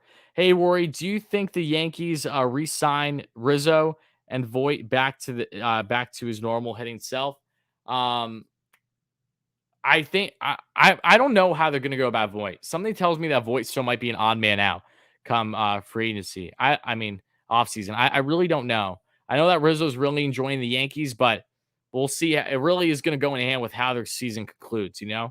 Like anything else, especially if Rizzo continues to play well for the Yanks. Say the Yanks don't win all this year, fall short. He may very well hit the market and go for the bag. 0-1 on the count here for Crawford, but 1 on, 2 out. So Walker, after giving up his first hit of the day, now is giving up a walk. So there's 1 on, 2 out here. 0-2 on the count here for Crawford, however.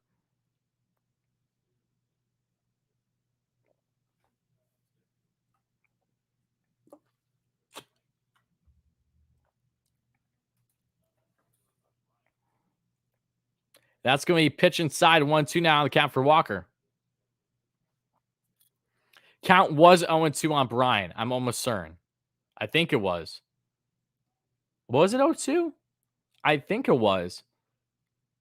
Or it was, yeah, it was 0-2.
Uh, 34 home runs is more than DeGrom has given up in his career.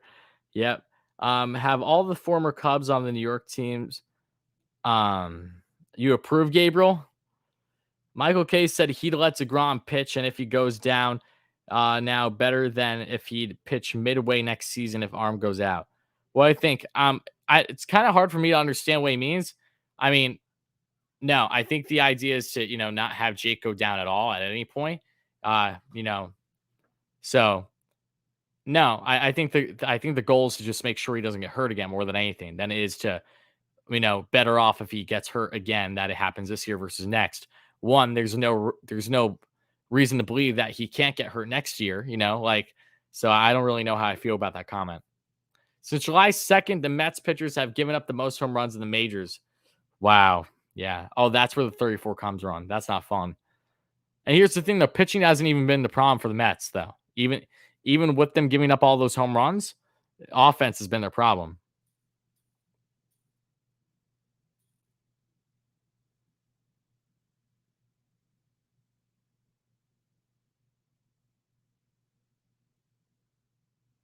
What's up, Hum Baby Baseball? Long time no see. I know we were just chatting on Twitter about Chris Bryant. Hope you're doing well, but I know you're doing better than I am right now. 1-0 here on the count for Jeff Mcneil now. Pitch number 33 underway by Cueto, and that is ripped foul the right side. Guys, if you're Giants fans and if you don't know about Hum Baby Baseball, what the hell are you doing? Make sure to check him out. All baseball, literally just like here for all Mets, he's all San Francisco Giants. Make sure to check him out. Great guy. 1-1 on the count, and that's going to be off speed pitch upstairs and away. 2-1 now. Mets have found themselves in a 1-0 deficit after Taijuan Walker was pitching a gem. Chris Bryant said, yeah, not so fast. And now they're down by a run here in the bottom of the fourth. Jeff Mcneil now rips one. He gets it deep. Is it deep enough? It will not be. Lamont Wade Jr. gets it right shy of a home run because the Mets, if you're not Pete Alonso, you're probably not hitting a home run this year. And there's one away now, the bottom of the fourth. Good swing by Mcneil, too. Just everything falls on the warning track. Everything.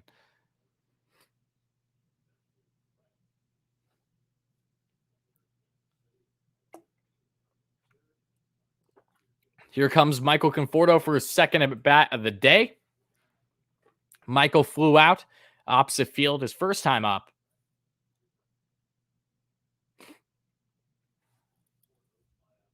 We're always so close yet so far, 100%. And that's going to be, again, hacked foul to the left side by Conforto, 0-1.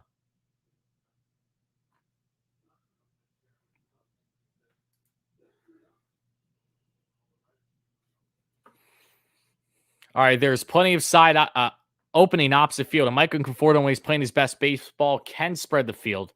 Let's see if he can do it here. What's up, Brandon? Is there times that you just want to give up on the Mets for a bit, or do you just stay hopeful? I just stay hopeful, Brandon, because at the end of the day, I have a comforting feeling knowing that they're going to make good moves in the offseason. So I naturally have that cushion that, success is going to come. They're going to get to where we want them to be, and even beyond that.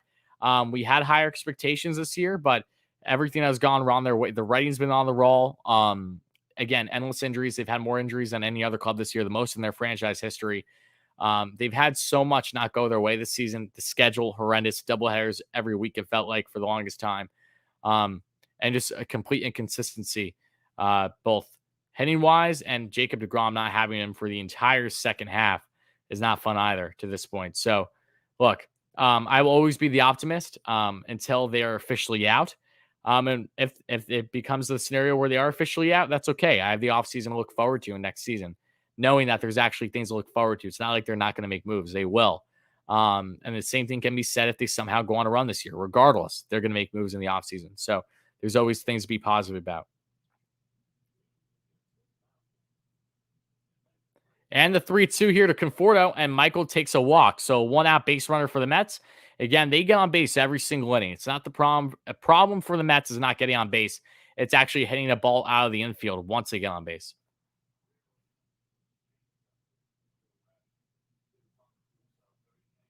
Is there an option to send Conforto to AAA? No, Matt. No.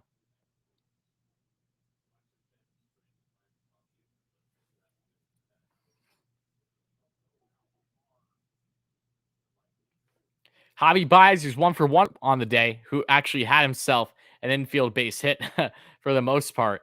Yes, because Cueto couldn't get after it on a little chopper. Same thing with KB, and Javi has that speed on the bags. First pitch to him, however, rips that one, and it's right in the glove of KB. Tosses back, and that's a double play to end the inning. Mets have gotten caught twice now, both with Javi Baez being the culprit, and now Javi Baez being the one to get the first out. Conforto couldn't get back to first. Oh, my God. Holy shit, man. Great catch by Bryant, but like what? Like, why was Conforto so deep there? Oh my God. This team, man. They don't know how to base run for their life. Oh goodness. Goodness.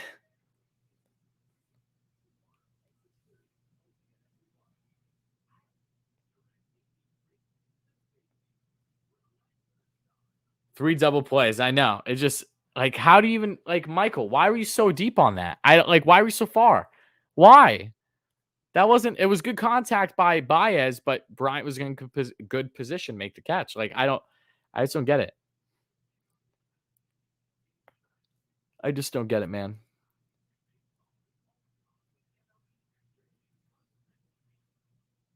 You just like Chris Bryant, Edwin. What is that? Just because he's been doing well against the Mets?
1-0 here on the count, folks, to Yastrzemski. That's going to be a fastball out of the zone. Generous call by the ump here in Taijuan's favor. It's back even on the count, 1-1.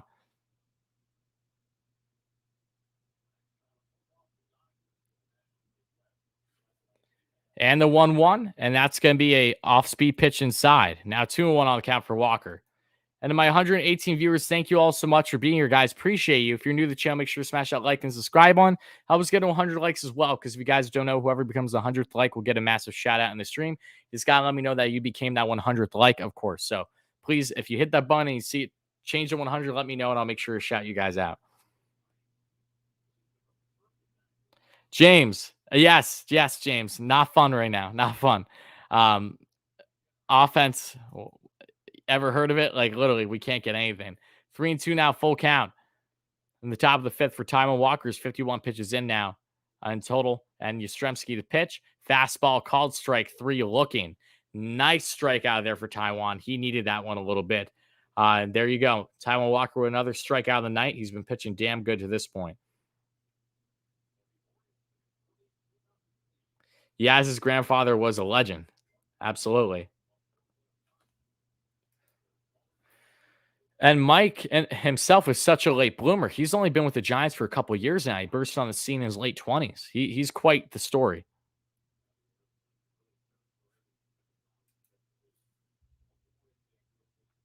AB trying to get timed out real quick with that sass.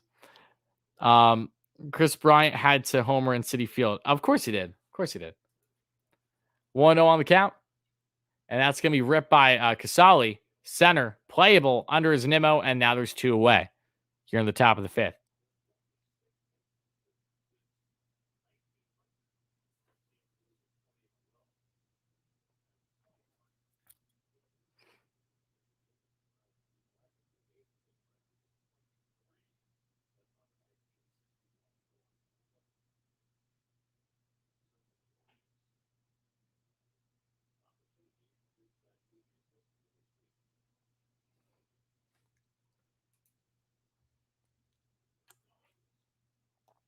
And the first pitch, that's going to be called strike outside corner right around there to La Stella.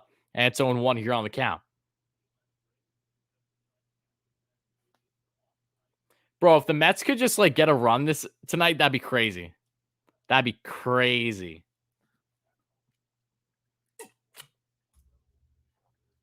Go Ravens. Nah, go Steelers, baby. Your Ravens are trash, with all due respect. The 0-1. Curveball misses upstairs. 1-1.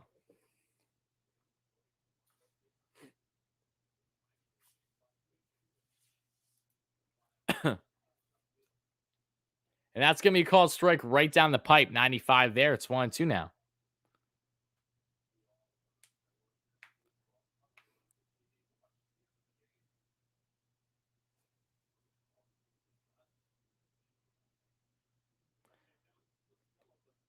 And that's going to be lifted to center. Under it is Nimmo again, and that'll do her for the inning. Taijuan Walker makes quick work again after giving up the solo shot back in the fourth to Chris Bryant.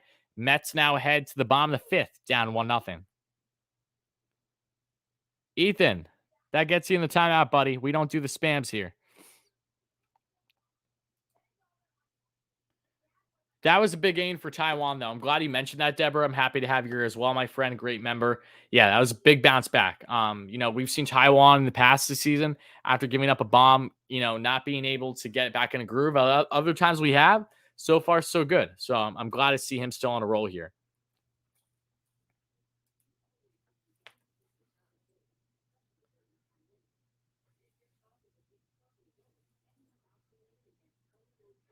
Time to light up Cueto. More like just to get at least a run. My goodness. We can't even ask for laying up anyone at this point. They can't even put up a run. Would you have trade Dom, Smith, and Moore for Barrios? Personally, would I have? Depending on what else it is besides Dom, yes, I definitely would have heavily considered that. Depending on what you're getting besides what else is it besides giving up Dom? You know what I mean? Blue Jays gave up literally their number 2, number 4 prospects, and the Mets couldn't compete with that.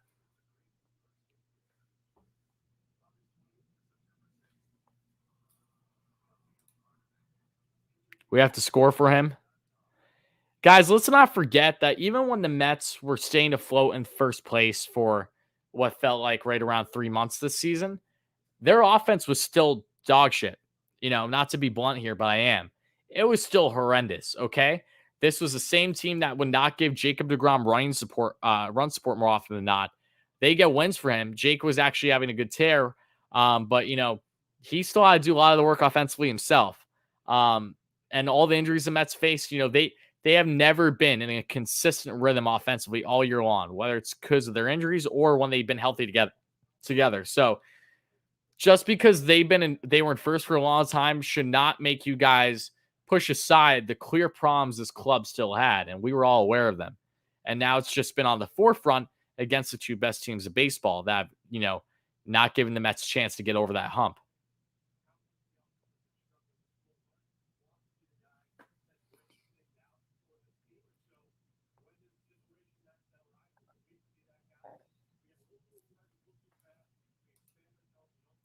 Want to know here on the count of Dom Smith, however, Dom is 1 for 1 on the day thanks to a base knock, and he's going to rip that one. It's going to be playable, and just like that, there's one away. Again, Mets and fly balls, chef's kiss. They go together so well.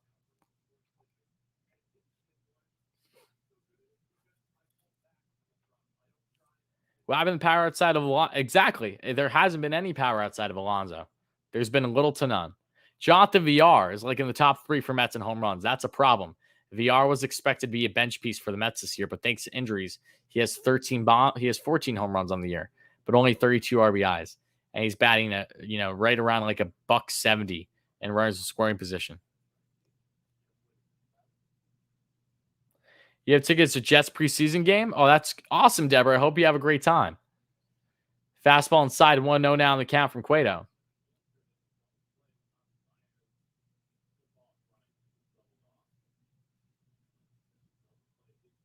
And that's going to be a half swing. Does VR go? He does not. So it's 2-0 now on the count.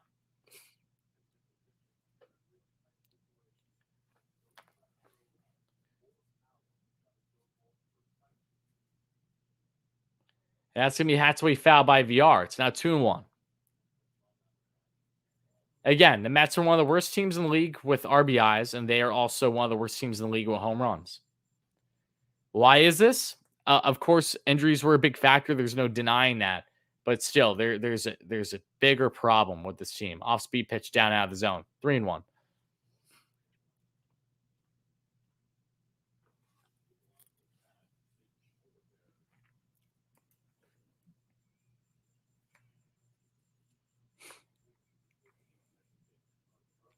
And the 3-1 by Cueto. And that's going to be ripped foul on the off-speed pitch by VR. They got worse when their stars came back. They did. Just like how they performed at various points earlier in the season prior to their injuries. Yep, exactly. Which is so crazy to think about.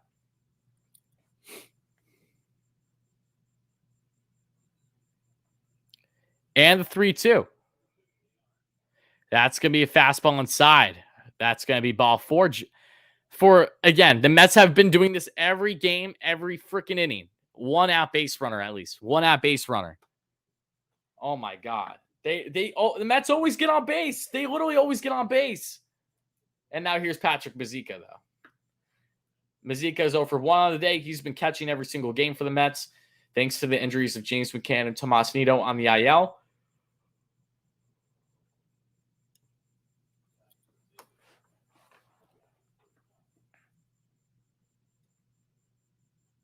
Yes, Deborah, you're correct. It's going to be called strike on the changeup, looks like, and it's 0-1 now on the count.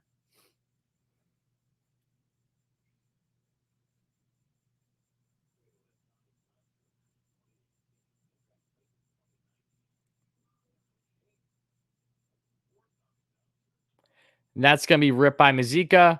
Looks like it's playable, and it will be, and now there's 2 away. Mets now their final out.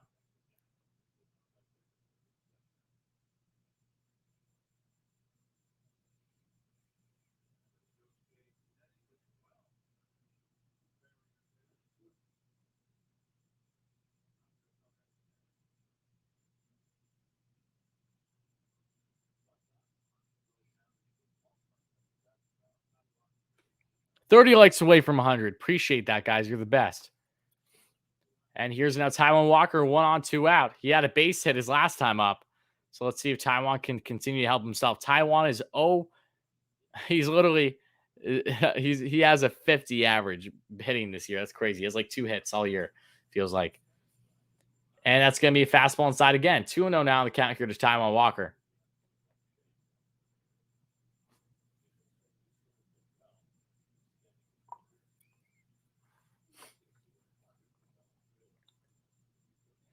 I just can't wait for there to be a DH with this club, man. And Mets with a DH should be nasty. They should be nasty. And that's going to be hacked foul by Taijuan. 2-1 now on the count.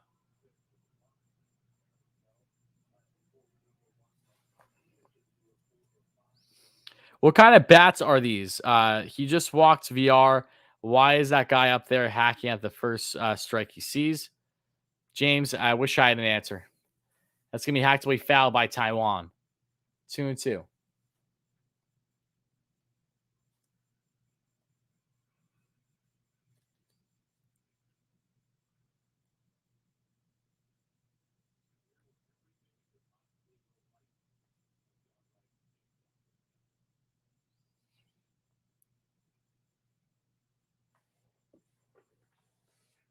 And oh my goodness, Taijuan Walker's second hit of the day. We're literally witnessing an otherwise DeGrom-esque performance from Walker tonight on both the mound and at the plate. And the Mets aren't going to do shit. Are you joking me?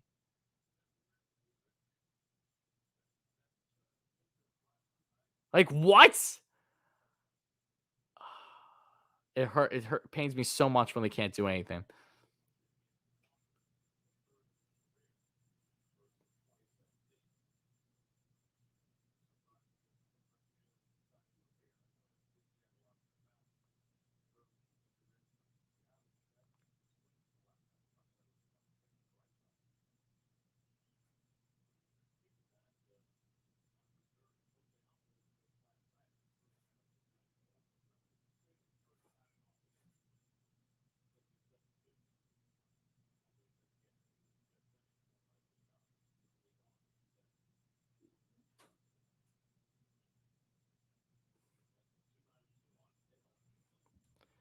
Two on, 2 out. WardyNYM's now at the plate, folks. Mets are trying to tie up this game here in the bottom of the 5th. Taijuan Walker was second base knock of the day because of course, like how? I don't know. I'm just gonna enjoy it while it lasts. WardyNYM hacks one foul, however, it's 0-1 on the count.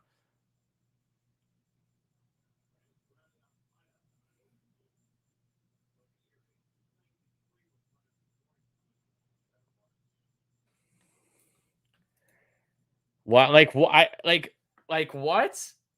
What? Oh yeah, Mets don't hit gappers to save their life. I feel like I can count on my hand the amount of times the Mets have hit doubles this year. I know obviously I can't. In like one set of hands, but still, it's just they never hit in the gap. It's always right in the glove. Nemo, big swing and miss on the high fastball, and they're down their final strike. Nemo, you're a walks machine. Use that eye to your advantage. Please, Brandon.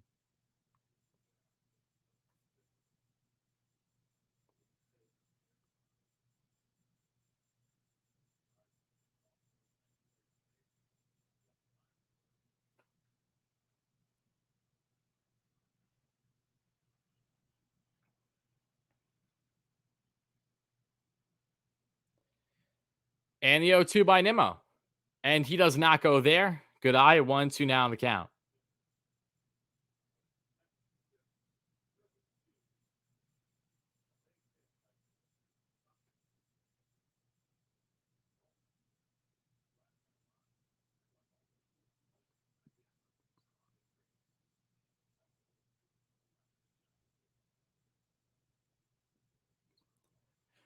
Only 60 pitches in for Johnny Cueto now in the 5th inning.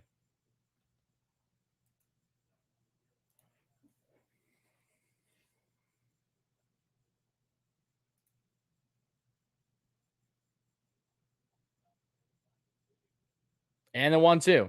Good take. Down and away. Back even on the count, 2-2.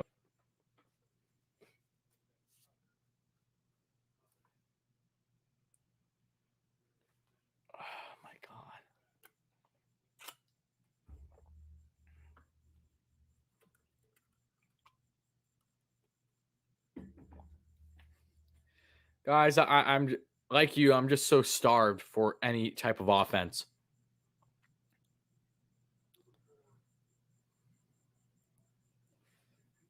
Alvarez warming up in the bullpen for the Giants. Okay.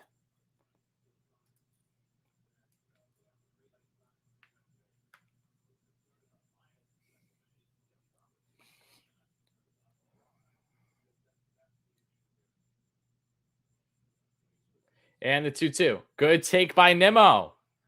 Now works from 0-2 to 3-2 now.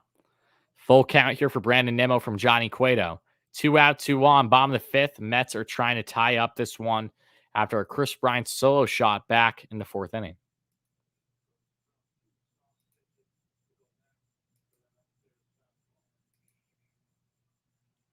Come on, Brandon. This ain't your first rodeo, Brandon. This is literally what you're known for. The 3-2. And that's, oh, damn it. Okay, foul. Oh, okay. Still 3-2.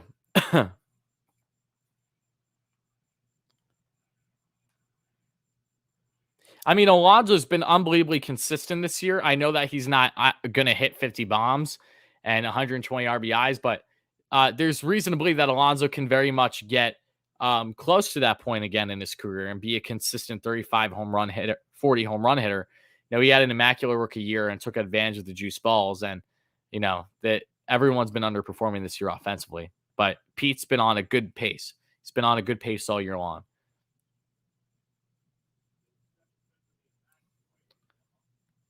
And the 3-2. Yes, there you go. What did I say? Thank you, Brandon. Come on, do the song. Point up to the sky, baby. That'll do it. Gabe Kapler's taking Cueto out of the game. Bases loaded. 2 outs, and that's going to do it for Johnny Cueto. He is in control of the runners on, and now Pete Alonso is coming up to the plate, and they are going to switch pitchers here, folks. All right, Mets fans, I'm going to put on my Pete Alonso hat, and we're going to go from there.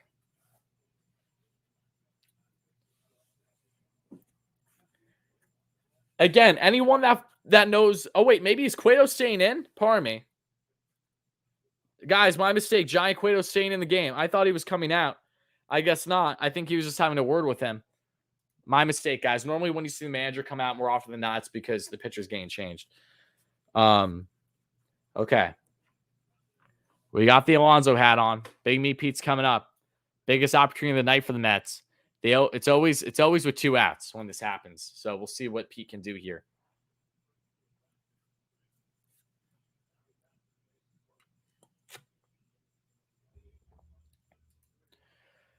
Biggest moment, and might be the biggest moment of the entire night for the Mets as they try to at least tie this one up against the San Francisco Giants.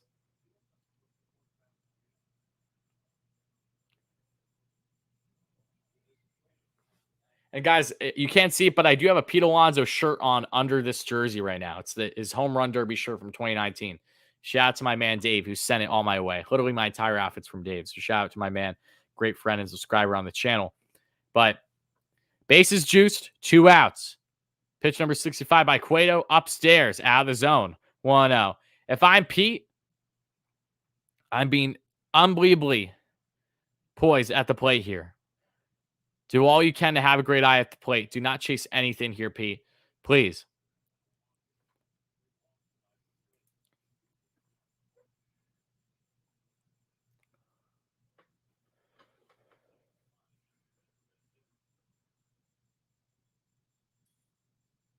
And the 1-0. And that's a fastball inside. 2-0 now on the count to Alonso.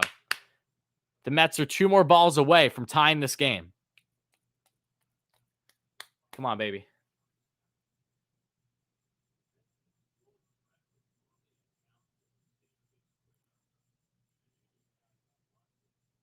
Pete, unless you're feeling really confident, I would not swing on whatever's coming next.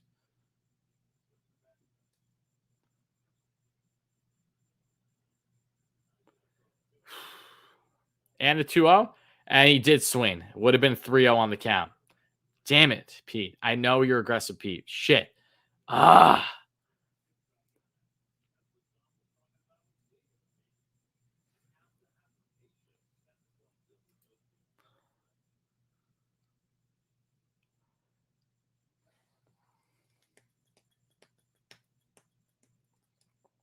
Come on, Pete. Come on, Pete. And the 2-1. Good pitch. All right. 3-1 now on the count of Alonso. Pete, do not swing at anything out of the zone, Pete. Do not swing at anything out of the zone. Come on. No, don't swing at anything out of the zone. Don't you do it. Please, for the love of God, don't do it. It's down the pipe, though. Let it rip.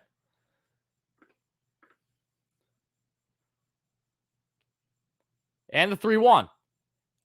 Oh, no. Oh, my God. Full count now for Pete. He tops that one foul, goes behind the backstop. Oh, my God. Pete, please stay choked up on that bat, Pete. Please. Oh, my God. I feel like, guys, we literally endured these moments every single game, especially during this losing stretch. Every single game, there's at least, outside of yesterday, every single game, there's been at least one moment like this in the game. Multiple, for the most part. They just, come on.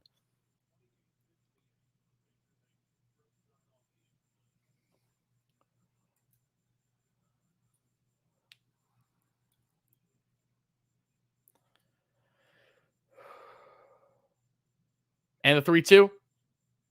Okay, hacked away foul. It was right down the pipe, but Pete hacked someone back because he was behind it.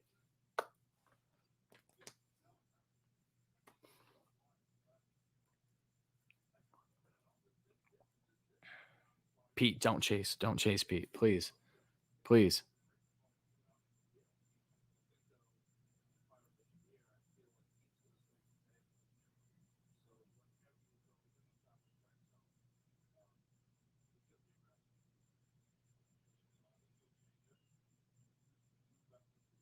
Three, 2. Oh, my God. Oh! Oh!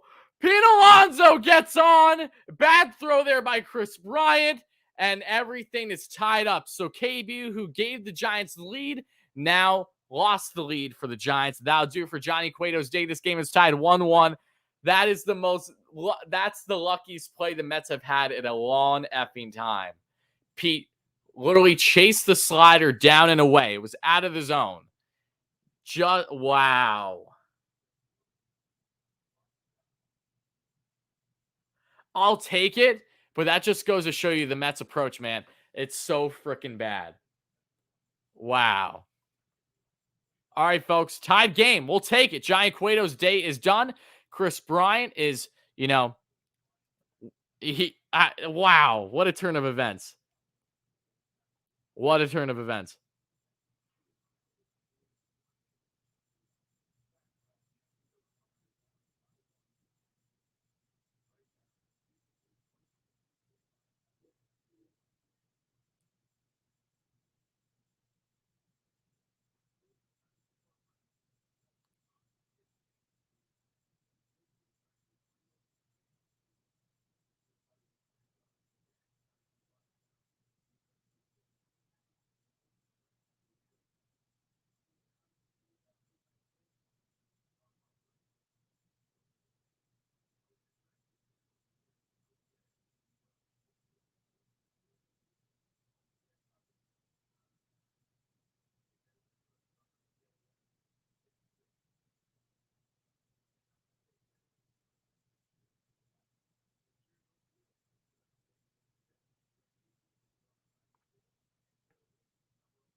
Wow.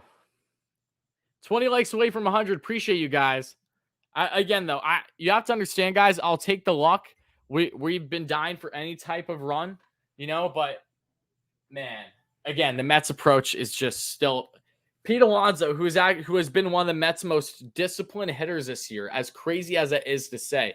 He has been one of their most disciplined and consistent hitters.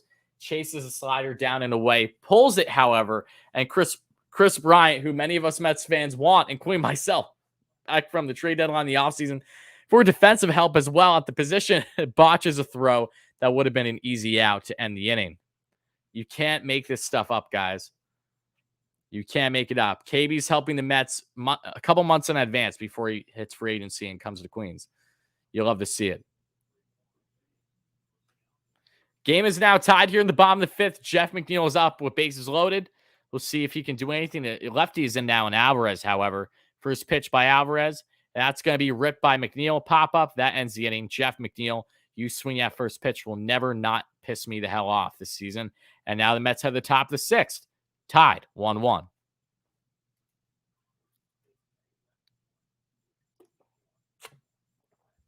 3-2 sliders. Kudos to Cueto. It was a good pitch. It got Pete to chase. He did exactly what he was supposed to.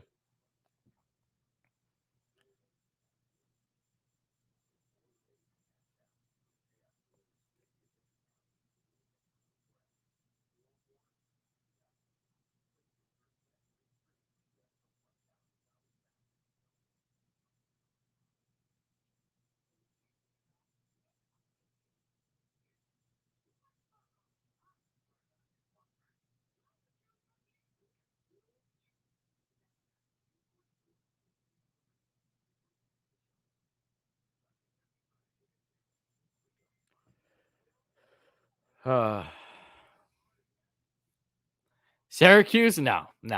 Jeff isn't going anywhere, regardless of how us Mets fans feel. Not happening.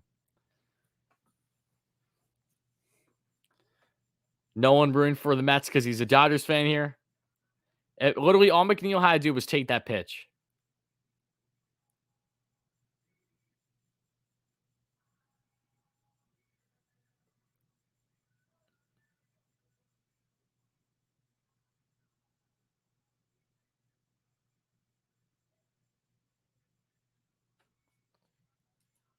Oh, my God.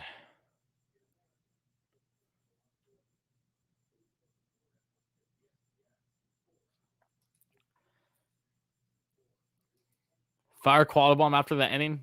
He ain't going anywhere until the season's done.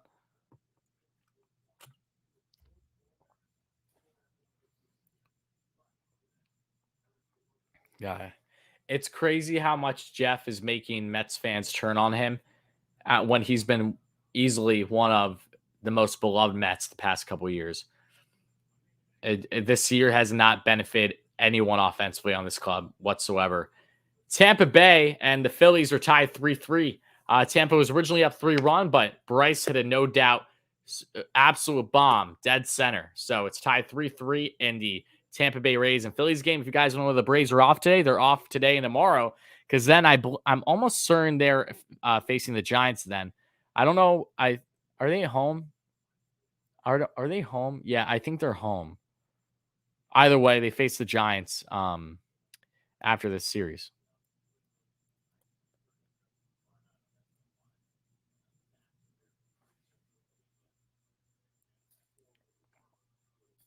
Harper MVP, not happening. He's definitely making a good case, but I don't think it's happening for him this year. There's multiple guys on the LA Dodgers that I think have something to say about that. I've always loved him, but he's been a different player the whole season. Yes, and you have to wonder how much of that is because of his injury and what isn't, you know? Here comes Wilmer Flores. He gets a standing O. He will always get claps when he's up at the plate. Everyone loves Wilmer. He's up now at the plate to start things off in the top of the sixth.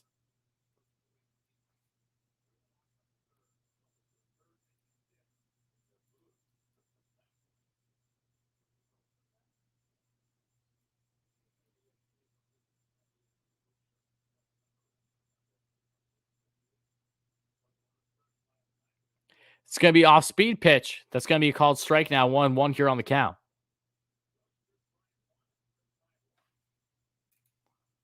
Ha! That's a perfect call by Gary. He said it's Chris Bryant 1 and Chris Bryant 1. Couldn't have said it better. All right, that's going to be ripped by Flores to VR at third, tosses to first, and there's one away.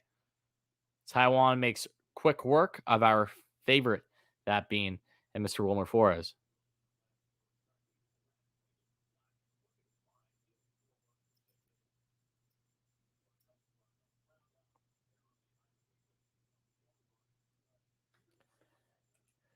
Lamont Wade Jr. is now coming up, folks. He's 0 for 2 on the day. Hit himself a home run yesterday. We'll see what Lamont does his third time up at the plate today. So maybe because we all sit here and curse Mcneil, and he goes home and sleeps like a baby tonight. James, I don't think that's true. No, let's not go there. One of the biggest reasons for Mcneil's struggles is because of his own mentality. All reason to believe that.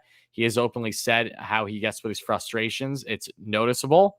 So no, I don't think Mcneil goes home and sleeps like a baby after a rough game on his end at all. And I think that's directly in part with his struggles this year because he takes things so hard on himself. He's not one to push things aside very quickly. And that's going to be chewed away as that gets under by Conforto for the pop out. We could so use someone like Flores right now, just clutch hitter. Yeah, but again, he would be just off the bench, obviously. Flores, not a defensive guru at all, not great speed in the bags. He has a solid bat, so don't get me wrong, but the Mets are okay without him.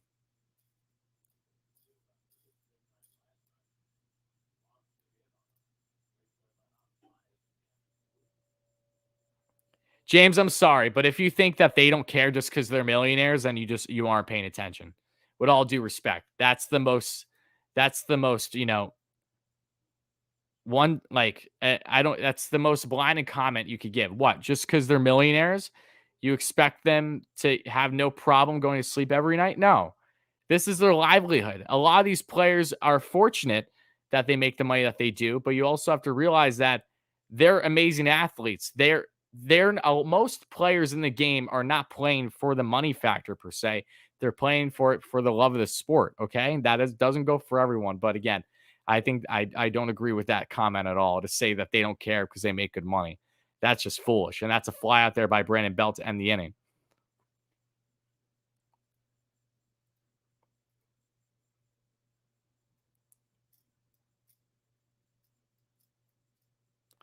Remember when we bet and said we wouldn't make playoffs and you got angry?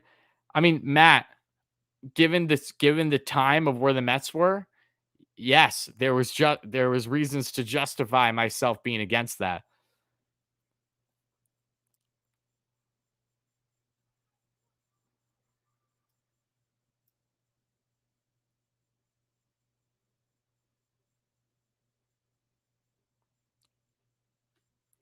Yeah, again, James, that's something that it's easy for us to get caught up in our emotions, but at the end of the day, more players care more than anything else. I know that us are diehard fans, don't get me wrong, but they're the ones out there that are doing this every single day. So it varies on the player, but I'm still going to stand firm in saying that they care a hell of a lot. It varies on the player, though. I will agree on that. There are players that wake up. Doesn't matter how they perform that day, go to bed without a problem. Their mindset stays the same, or at least that's what they'll tell you publicly. There are others that don't. So it does vary. Not everyone is the same. I can agree on that part. How about the Mets go after this Sano? No, thank you. Miguel Sano, I'm okay. Miguel Sano has no spot on this roster.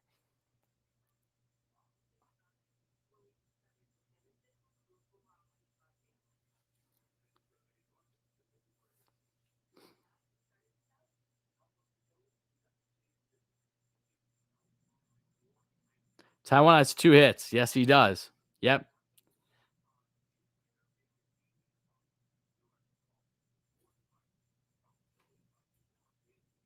Bambino Mets, how's it going, my man? I'm happy to have you in here. Buxton Met, please. I hope. Fingers crossed, Jesse. That would be the highlight of the offseason for me.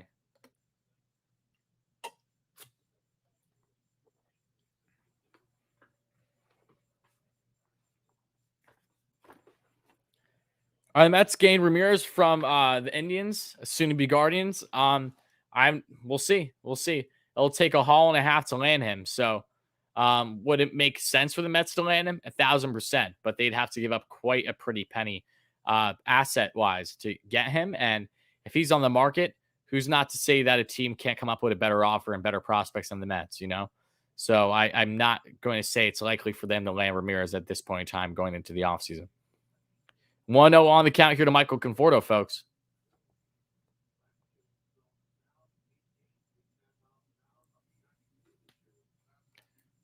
The 1-0, and that's going to be on just nicking the bottom right corner on the off-speed pitch.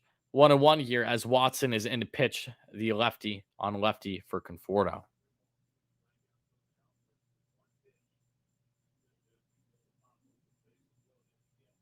Ohtani future Met. Yeah, like when he's 35 at the DH.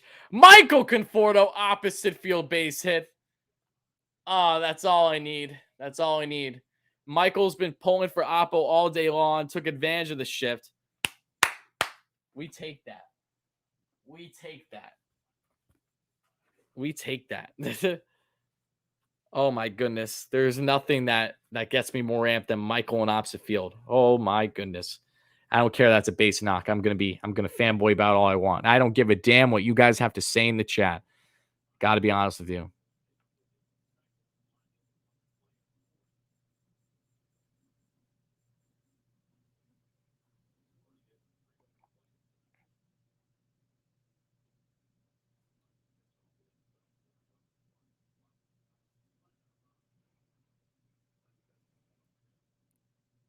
Own one here on the count of Javi Baez. I think a lot of Oakland players will be up for trade this offseason. They're going to have some big names that are going to be becoming free agents as well. Javi rips one, but that's foul. Oh, my God. He was a little out in front there. He ripped that one, though. Oh, well, I have Conforto and Alonso hats, so I'm going to put them on, whenever they get a hit. Doesn't matter if it's an infield base knock or if it's a grand slam. I'm going to put on the hat. 0-2 here to Javi. Here comes a strikeout, unfortunately. Or no, we'll take a little topper. That's actually not a bad out. That's actually a good out. All right, a little chopper goes to first. Michael advances to second. That's a good out by Javi. That's actually went a lot better than I was anticipating.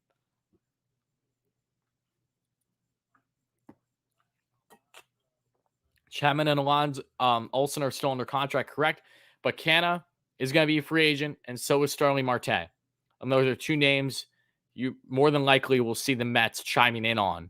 To what extent, we'll see, but wouldn't be surprising if they find themselves in the mix for either of them. What about the Jays pitchers? One mess that is. I know. I said this year pitching would be the downfall for the Blue Jays, and that's why they're more than likely not going to make playoffs. I hope for their sake they address in the offseason, because if that team just gets a bullpen and, add some more rotation depth, make sure that they keep Robbie Ray, boy, oh boy, they will be a wagon. That offense cannot be played with at all. If they just get the pitching round out, that can easily be one of the best teams in baseball. The offense is amazing. Marcus Semien leads the league in WAR, folks. Marcus Semien has the best WAR. Dom Smith! Holy shit! Dom Smith RBI double! No!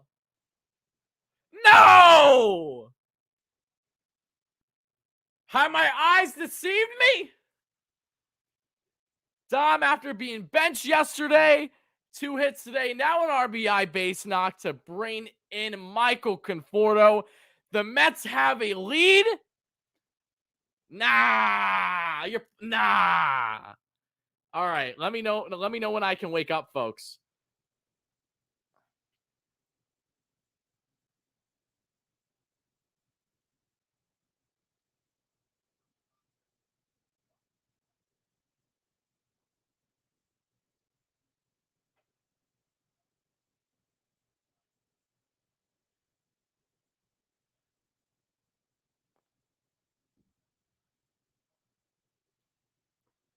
I still don't believe it. 1 on, 1 out here for Jonathan VR. Big swing and miss on the off speed inside. 15 likes away from 100. I appreciate you guys. Robbie Ray's in a duel with Giolito right now. Damn, I'm going to have to watch the highlights after the game. This has been an awesome White Sox and Blue Jays series.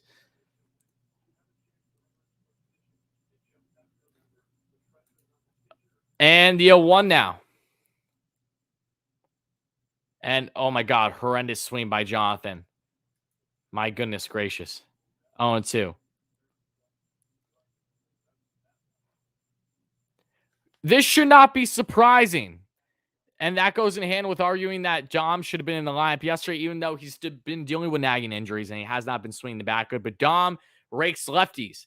He's one of the best hitters in all of baseball against lefties as a lefty. The guy just mashes lefties this year, folks. I don't know what it is about his vision against lefties, but it's been electric. The power has obviously not been there, but the contact has.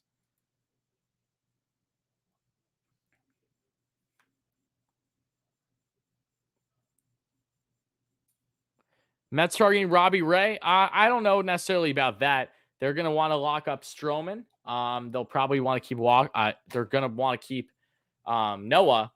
They could go after Robbie Ray if he becomes a free agent for sure. He'll be one of the bigger names.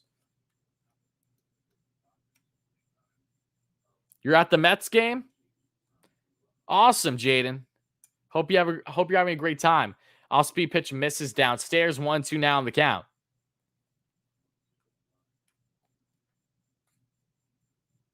Wow. Dom. You know what? This is okay. Dom got that RBI double because I said that I would not be opposed to him getting traded at the deadline for Jose Barrios, along with someone else. I said I wasn't opposed to it, depending on what that someone else was, as Brandon Crawford makes an amazing snag, throws a third. No out there, though. Dom Smith gets a third without a problem. There's an infield base hit for Jonathan VR. The Mets are still cooking here in the bottom of the sixth. Now 2 runners on, only 1 out on the corners. So shout out to Dom for taking what I said about him to heart. Was nothing personal, Dom. I love you, buddy. You've been struggling this year. But trust me, I still believe. I believe in everyone on this team. It's been such a horrendous year that you'd have to imagine that they will be moving some of these quote unquote fan favorites, if you will, from the past couple of years. But we'll see. Come off season.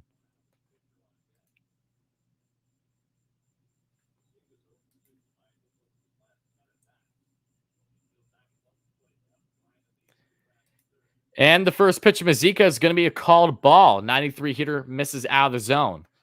1-0 on the count. So if you're just chiming in, folks, the Mets have taken a 2-1 lead thanks to a Dom Smith RBI double to bring in Michael Conforto. Love to see it. Thomas, my man. Shout out to you, Thomas. Hope you're doing well, buddy. A long time no see. And that's going to be a half swing for a called strike. It's now 1-1 on the count. No need to apologize, Thomas. We're always happy to have you here whenever, buddy. Hope you're doing well.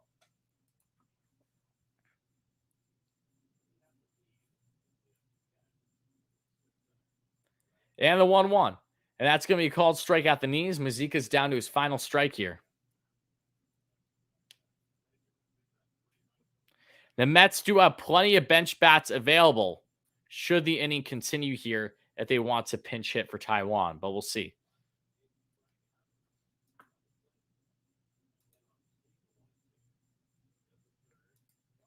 And the 1-2. And that's going to be topped over foul by Mazika. Still 1-2 on the count. What's up, Cindy? LGM indeed. Happy to have you here.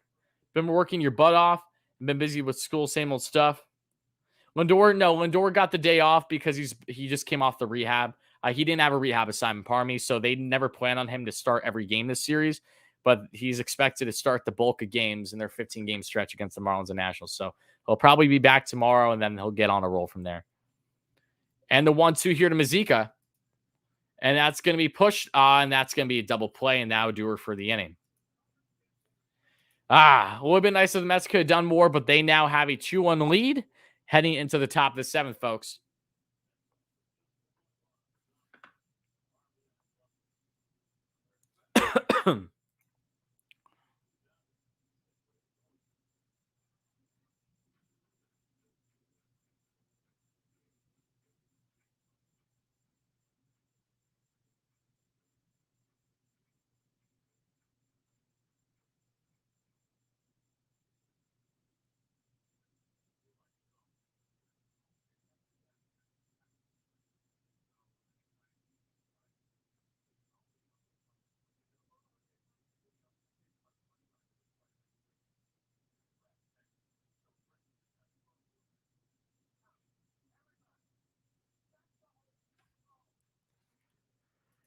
Let's see. Scoreboard dub. Let me see about the scoreboard. Let me see. Oh, what? That's 2-1. You guys are funny. 9 likes away from 100. Thank you so much for the support. I love and appreciate you guys. I'll bet Mets within 3 games of first 12 days from now. That's a 3 games within first 12 days from now. All right, Jesse, come back to me in 12 days and we'll see where we're at. They do not teach hitters to hit sac flies this year. I mean, the Mets are on pace to have like one of the worst seasons in MLB history with the lack of sac flies. It's insane.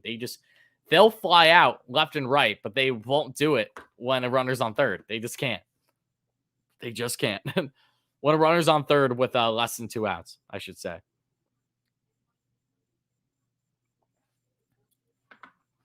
But with saying that, folks, I'll be right back. I have to use the restroom quick, so stay beautiful. Guys, let me leave someone in the chat that's obviously knowledgeable about the Mets. Feel free to ask everyone in the chat a kind of trivia question, if you will. If you want to do a history question, do it in the chat while I'm gone for the next minute, guys. I appreciate it.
We back, folks.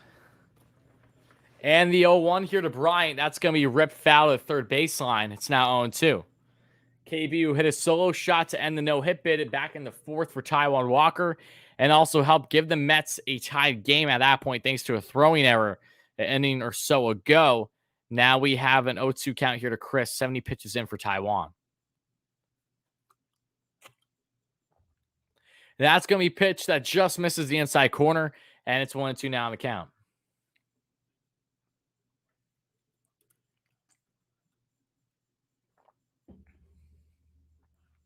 And the 1-2. And that's going to be topped over. Jonathan VR. And that might turn into a double. No, it will not. So Chris Bryant gets a base hit thanks to Jonathan VR. Not playing third base too hot, just like what KB did. Because baseball. Baseball's romantic in that way, I must say.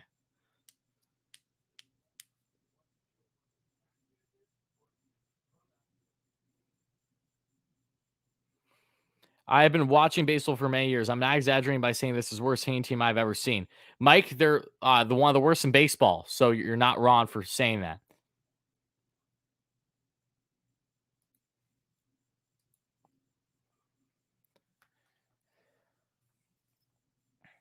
And first pitch here, and that's going to be a called ball for Alex Dickerson. He's 0 for 1 on the day with a walk. There's 1 on, no outs here in the top of the 7th, thanks to Chris Bryant. Gets himself on from an error from Jonathan VR, who just could not handle it on third. Again, Jonathan VR is not a traditional third baseman, folks. And Dickerson rips one, but it's playable. Getting under it is Mcneil. Maybe Conforto. It's going to drop. No one catches it. That's going to be a bloop. Runners continue to advance, and now there's first and second with no outs. bloop single there for Alex Dickerson, and the Mets are in a little bit of a jam here in the top of the 7th. They must lead the league in double plays. It's funny you say that because the Mets are actually one of the better teams in all of baseball in double plays. They do not get double played much in comparison with the league average. From what I saw, I'm almost certain the Mets are. What are the Mets with double plays? I think they're right around 10th or so as well. Yeah, Mets don't get double played nearly as much as you think. They're actually one of the more disciplined teams in baseball with it, which is funny because you'd think the opposite given their lack of offensive success this year.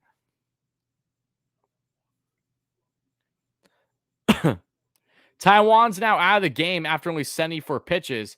I don't understand the rationale behind that. That's a really interesting move here by Rojas. I don't know why you're pulling him so early, but Luis's mindset is probably that he doesn't want to risk anything. I can understand that, but still, only 74 pitches in. I don't understand why his game pulled. That's tough.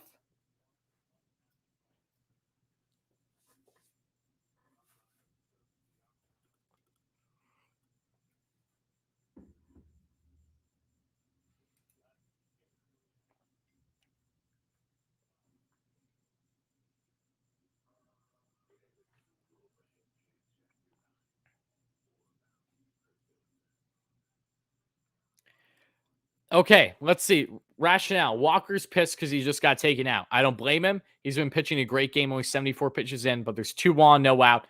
Rojas's mindset is obviously he wants to bring in a reliever, change things up, and hopefully get out of the inning potentially with a double play ball. He doesn't want to risk clearly anything because the Mets absolutely need to make sure that they can contain the lead. But again, if the reliever comes in and the Giants get at least 1 run, then that completely goes against pulling Walker out. So it's a very ballsy move by Rojas. If it works out in his favor, then okay. But I understand why Rojas did it, but I perfectly understand the argument against it.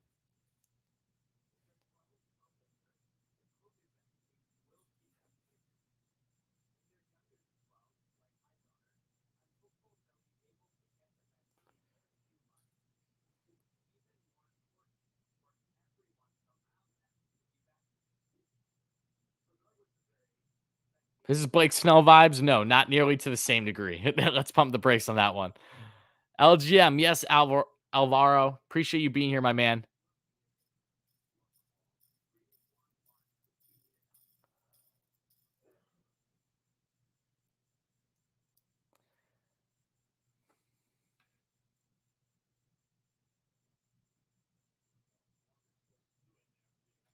What's up, Pigs Run Fast? Appreciate you being here. Appreciate all you guys in the chat.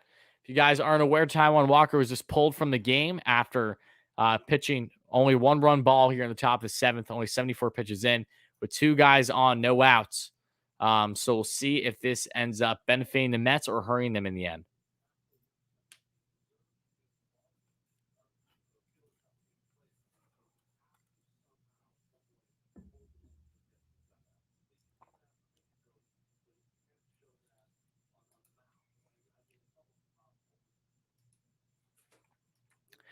Loop is now in here to face off against Crawford. First pitch, and that's ripped, and that's going to tie the game. And that actually might give the Giants the lead.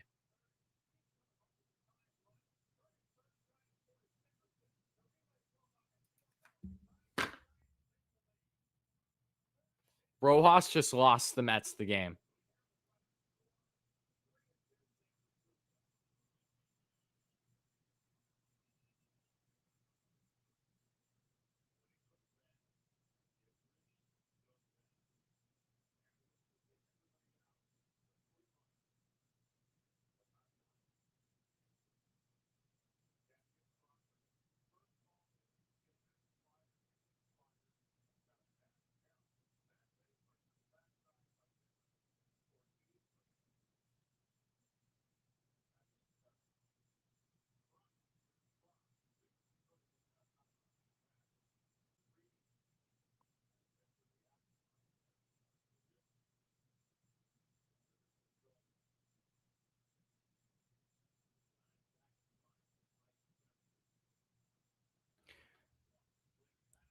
All right, guys, runner on second, no outs. You cannot make this. You cannot make this shit up. You cannot make this shit up, man. Loop, who's been fantastic all year. Look, it's not. I don't understand because Crawford has been getting messed around by the Mets righties. He did not look. Literally, Mcneil struck out Crawford twice yesterday, and Walker had no problem with him a right today. What? Like, wow. I hear the chat. I do. Oh my God. Look, I can't justify that, guys. I said if it blows up in his face, that's it. Like, that was the worst call Rojas has made all year. And it might have very well just cost the Mets this game. Wow. 1-1 here on the count. Off speed pitch. Misses down out of the zone. Swing and miss. 1-2 now on the count.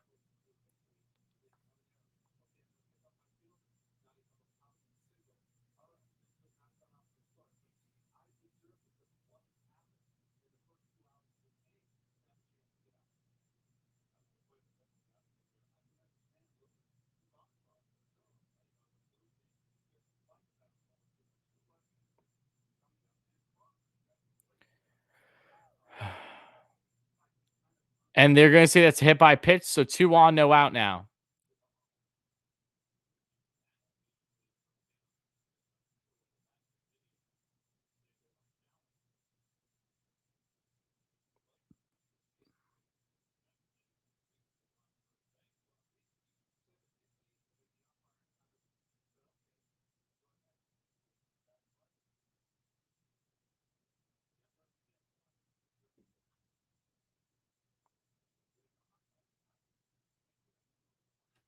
How do you do?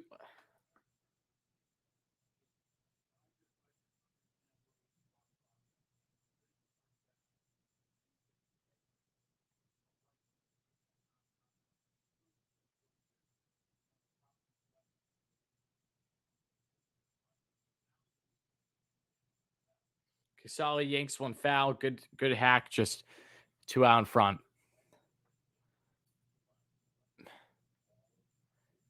All season, you cannot make this stuff up. What a terrible call, Rojas.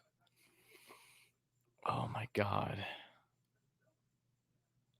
Taijuan had a good matchup against Crawford, though. That, like, if Crawford's the one who hit the bomb earlier, okay, maybe you'd have an argument, but that wasn't the case.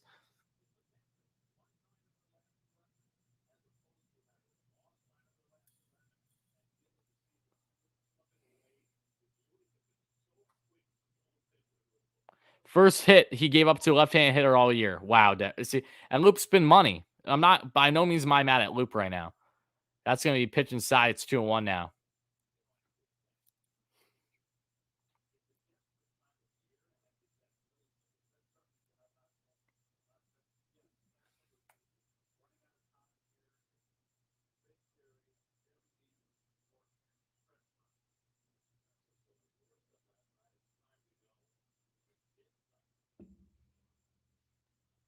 Oh, that's going to be fastball that just misses below the knees. 3-1 now.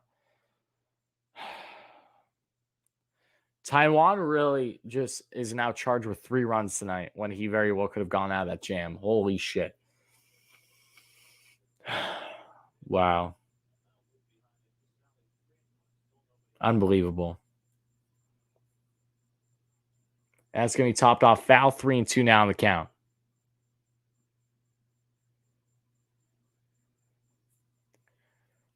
Man.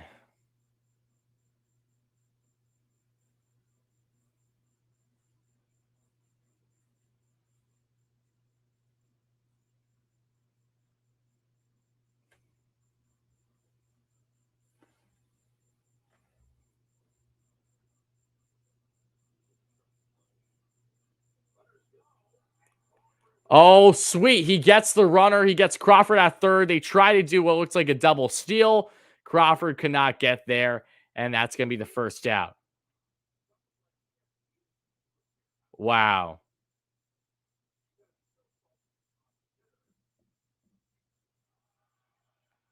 We'll take that. I'll take that. Nice out there by VR on Crawford. But, man, that helps a little bit. The 3-2. Big swing and miss and a strikeout by Loop. All right, Mets just need one more out to get out of this inning. But I literally, for a Mets team that cannot literally get offense to save their life down by a run, I'm not comfortable at all. And it's the worst feeling in the world. It really is.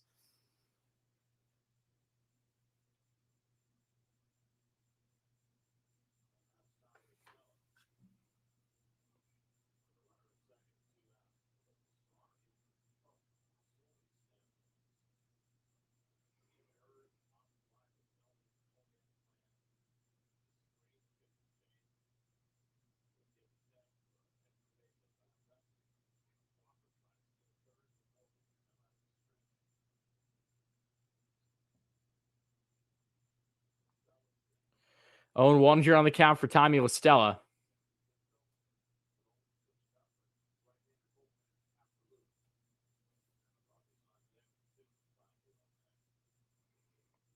And that's going to be off-speed pitch down and away.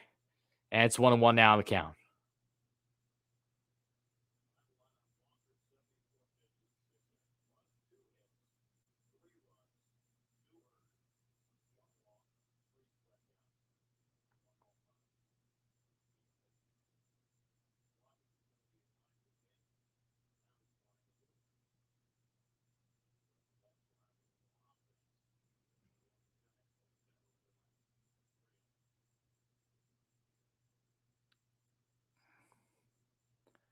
Make me you the manager.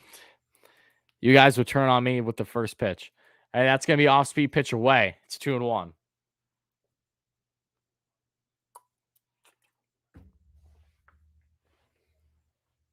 my god! If the Mets lose this game 3-2, I really don't know what I'm going to do. It won't be good though. And the 2-1. That's going to be pop up, shallow left. Under it is Dom, and that'll do her for the inning. So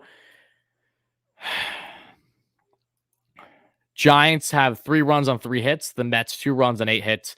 Taijuan Walker was cruising, got pulled, and I said, if a run comes in, at least tie it. This is completely on Rojas. First pitch, 2 runs come in. Giants now have the lead because baseball.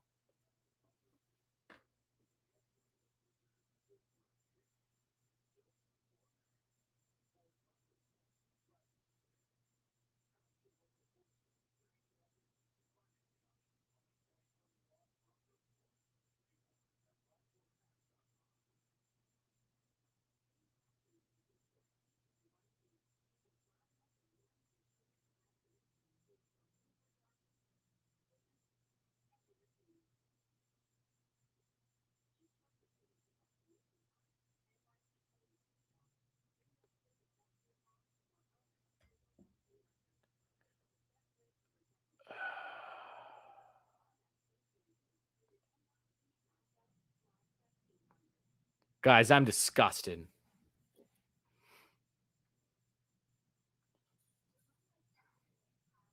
I didn't look at I'm not really watching the commercials right now. I'm disgusted, man. I'm so sorry to all you guys too that had to witness that bullshit. Seriously. I know that we have a lot of Rojas haters out here. I know we have a lot of people that haven't minded Rojas. I've been up and down with him this year, as I've told you guys. There's a long time where I wasn't against him. The second half is not treating him well, obviously showing his experience, but this was single-handedly the worst call I've seen from him all year, and it could not have come at a worse time. So, yeah, I'm not happy right now, and everyone has good reasoning to be upset. Everyone. It's really jaw-dropping. This game is very much still in reach, but this is the same offense that is abysmal. Man, we couldn't get the first run until Pete Alonso, would have been a ground out and bases loaded because Chris Bryant decided botch the throw to first. Larry with the $5 donation. Thank you so much for that, Larry. Hyping the chat for Larry, guys, with the $5 donut. We love the man. So you're going to watch the Phillies in the playoffs? No, I don't think we are, Larry. Hopefully, if Joe Girardi gets fired from Phillies, maybe Mets management will hire. No. Girardi's not coming. especially in a scenario where the Phillies would fire him. That would make even further less sense for the Mets side of things. And I don't think Phillies are making playoffs still. Anything's possible, but I don't think so. I appreciate the donation though, Larry. Really does mean a lot by you.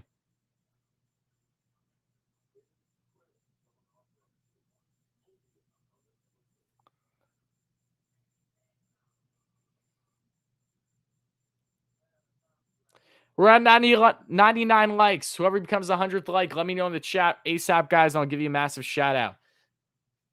Hire me, says Andrew. Oh my, just disgusting. Just a disgusting. Uh,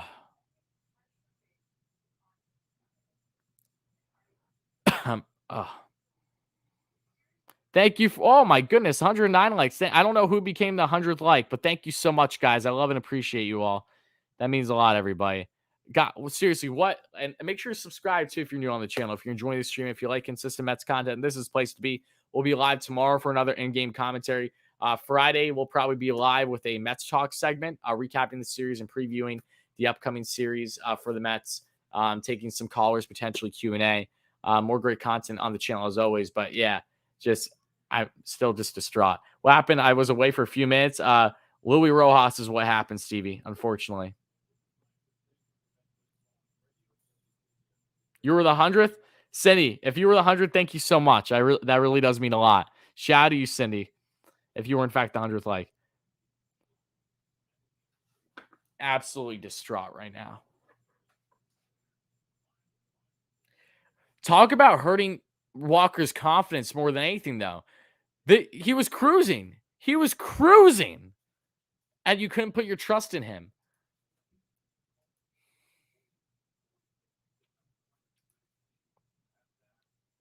Deborah, you were the 100th. Deborah, are you serious?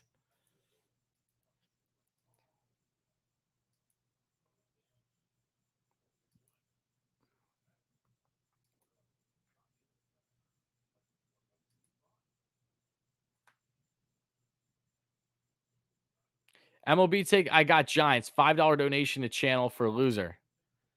I'm not sure exactly what you mean. So you'll donate if they lose? Is that what you're saying? Francisco Lindor is batting, folks. He's pinch hitting now for the Mets.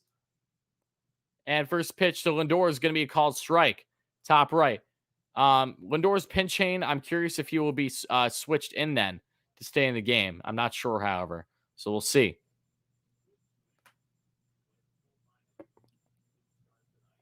You got an agreement for the whole game? Oh, I didn't see it, B-Dub. Mets lose, you donate? All right, I'll take you up on that. That's fine. Thank you.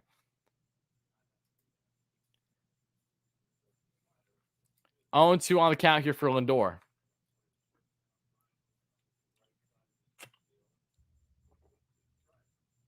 Wait, if the Mets win, you won't donate? That's okay. If you're a Giants fan, why would you donate to me if the Mets win, right? And the 0-2. And Lindor. Oh, my God. I love you, Francisco, but what was that, bro? I get it that Lindor's goal as a pinch hitter is a swing, but no, let's not swing at everything. Breaking ball inside is something that has hurt Lindor all season long. And Larry with another $5 donation. There's one away, folks. Oh, my God. There's no chance. Do you think Girardi will be fired too? If Phillies miss playoffs, Girardi could be fired. Yes, I won't say it's impossible, but a good baseball manager would be Paul Lo Duca. I think Lo Duca's enjoying his life right now. He was working for Barstool. I think he's chilling. I don't think you think catchers right away when you think managers. I understand it, like Girardi, for example, but I don't think Lo Duca would be the guy, and that's gonna be a base hit for Brandon Nimmo. So. Another inning where the Mets have a 1-out base runner. Literally every single inning this game, the Mets have done just that. They get their guy on, and hopefully they can continue to tack on here in this inning.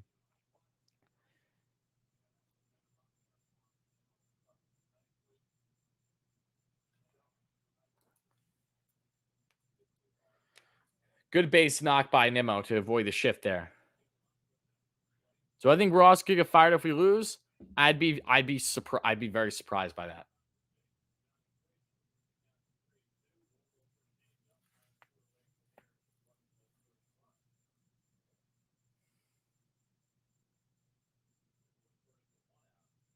And the first pitch to Pete. And that's ripped on the off-speed pitch right down the lane. It's 0-1 on the count. J-Roll out here acting sus. Piazza will not be next manager. That man's enjoying his life in Milan, Italy with his family.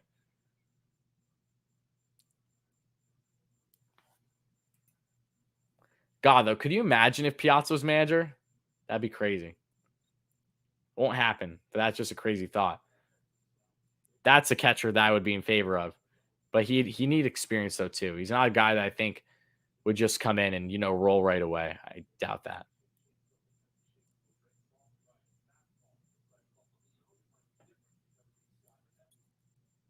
1-1 here on the count, folks.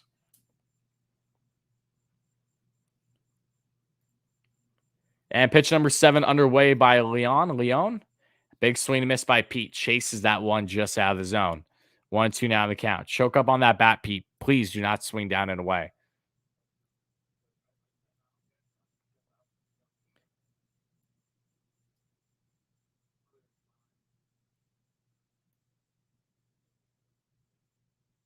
Where's the fan base take the $5 donation challenge on Mets winning?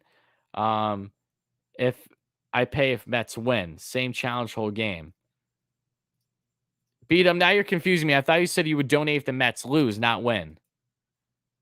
That's going to be fastball upstairs. Back even 2-2 on the count.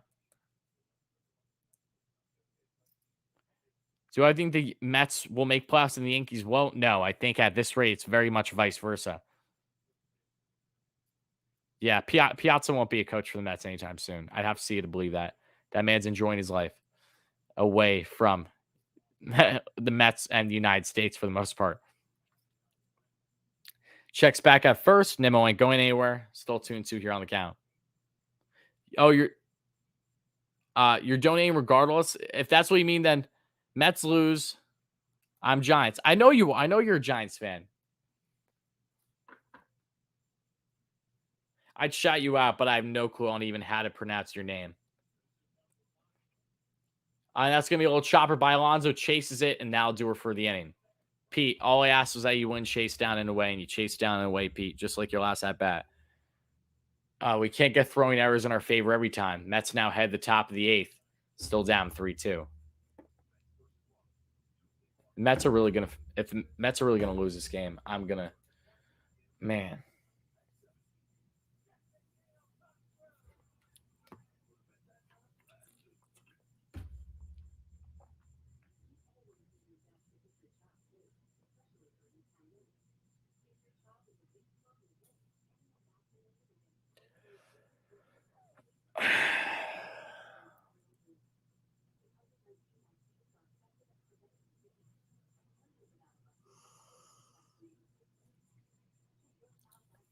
This has been the most dreadful month I've ever followed as for the Mets.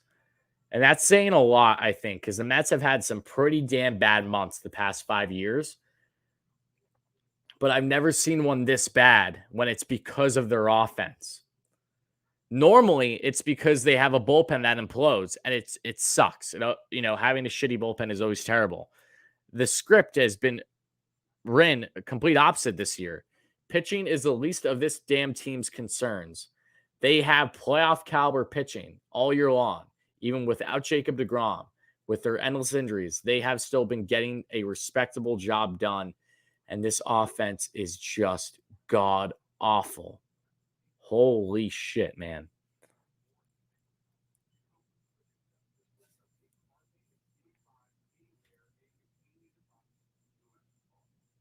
Alka-Seltzer time, Britain. That's funny.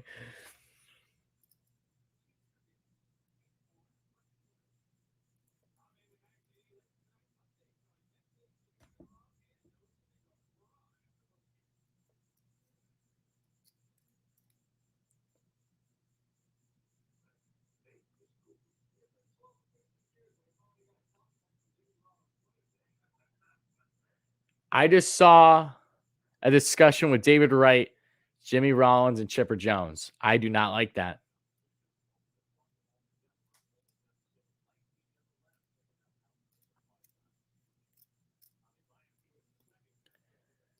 This club should not be playing like this and this amount of error that they have. I agree. Why is everyone mad about that pitching change? Sure, it didn't work. Jeremy, I got Jeremy. I understood what Rojas was trying to do, but Walker was still dealing, and he was only 74 pitches in. It's completely on Rojas for that decision. And this is coming from a guy that's defended Rojas more often than not this year. That was on him. Seriously, Walker very well could have gone out of that jam. He's been cruising all night. So again, I understand what you're saying, but trust me, there's a good reason as to why we're all frustrated. Larry with the $5 donation. Big swing missed there by Ruff. It's 0-2 now on for Seth Lugo is now the game. Keith Hernandez or Ron Darling as managers, not going to happen. None of these Mets legends are going to be the next manager of the Mets. I'd be really surprised if that happened. If Rojas gets fired by the end of the season, they're probably going to bring in someone with more experience, I would assume. Again, this is my assumption. I could be completely wrong, but that's just what I'm feeling at this point in time. I appreciate the donation, no less, Larry. Thank you. As Riffs one to right, that's going to be a bloop. Michael Conforto misses the diving catch. He's going to make a double out of it. So Michael Conforto, who has gone unbelievably unlucky in right and center right today, a couple bloop hits have not gone in his favor. He's legged them out. Can't blame him for gaining the length there, but the Mets just unlucky tonight, man. Just unlucky.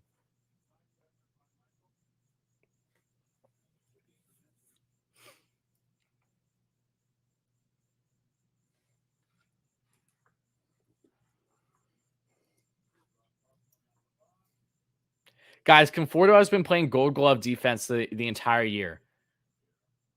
You can take a step back before starting to harp on him today.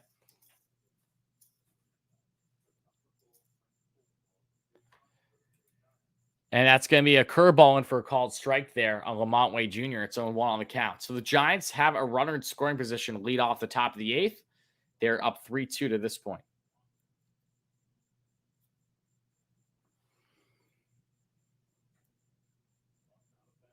And the 0-1. Curveball in the dirt. 1-1 now.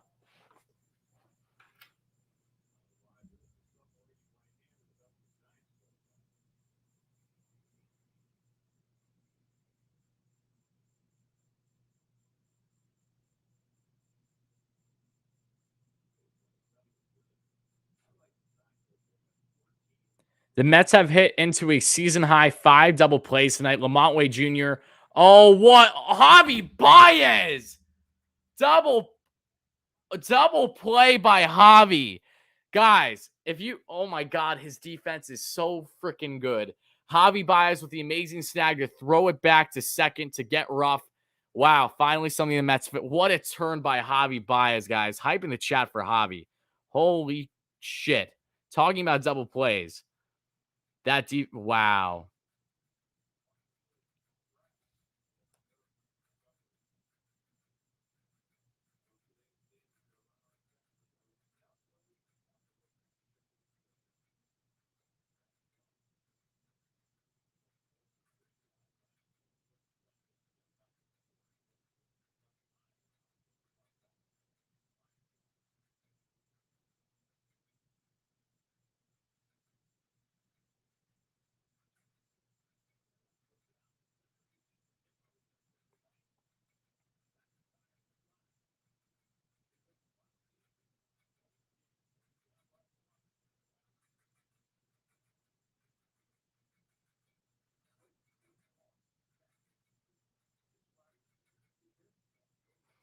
Bear with me 1 second, guys. Then I'll answer everybody in the chat. That was a fantastic turn by Javi.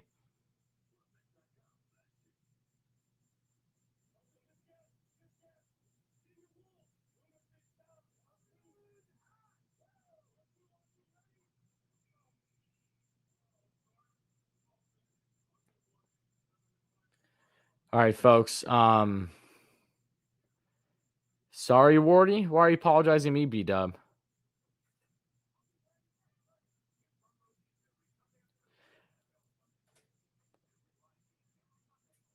It's okay, B-Dub. We don't need any more banter going back and forth between people in the chat, though. It's okay. This is why you keep Baez. I'll take his defense. Yeah. His defense is amazing. He's got pop in that bat. We all know that. That was such a fantastic turn. My God, though, the Mets are 6 outs away from losing this one. I can't. My heart simply cannot take it. If the Mets lose tonight, they would have lost every single series against the Giants and Dodgers in this 14-game stretch. How frustrated am I with the Mets today? I'm damn frustrated. Larry with the $5 donation. What about Willie Randolph again or Omar Minaya? Omar ain't happy. Well, no. Larry, again, I can't tell you who would be the next manager of the Mets if Rojas gets fired. But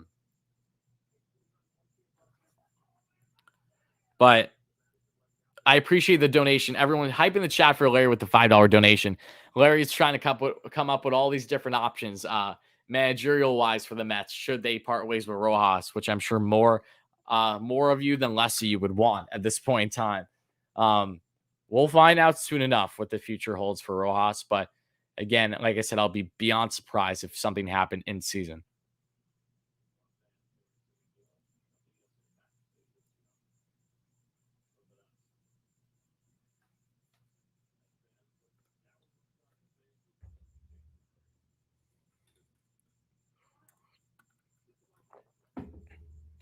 Yeah, Beltran feels beyond doubtful for me personally. But again, anything's possible. Just feels beyond doubtful for me. Here comes Tyler Rogers, the submarine SOB. 1.95 ERA on the season and 60 outings for Tyler Rogers, the right-hander.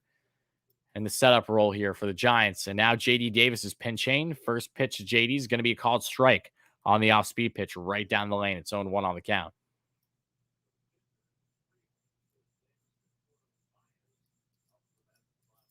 Thank you, B-Dub. I appreciate that. Especially when it's opposing fans that are in here and being kind. I appreciate that, buddy. Big swing and miss by JD on the same exact pitch. He's down to his final strike here in the bottom of the 8th. Terry's too old. No. Terry can't handle being a manager again. There's a reason why he's not a man. He's not in that position with any club anymore.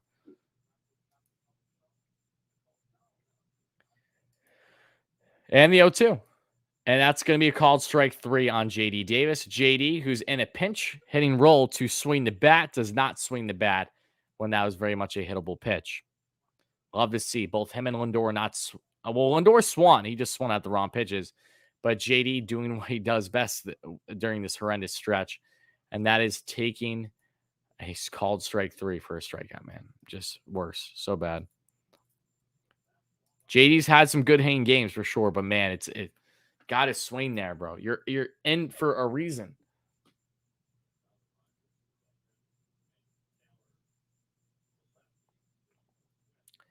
Here now's Michael Conforto up. First pitch to him. That's going to be a called strike, 83 miles per hour.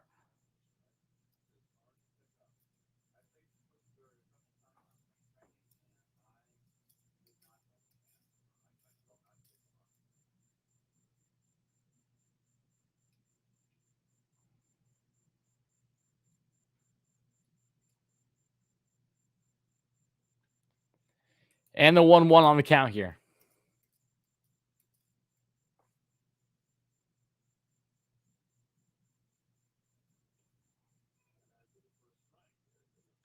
One, two now on the count here for Michael Conforto.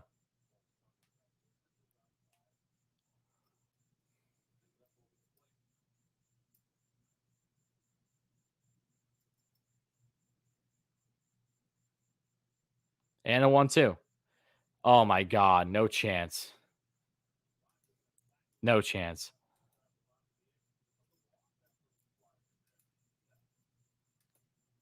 That release is not even fair. Ridiculous.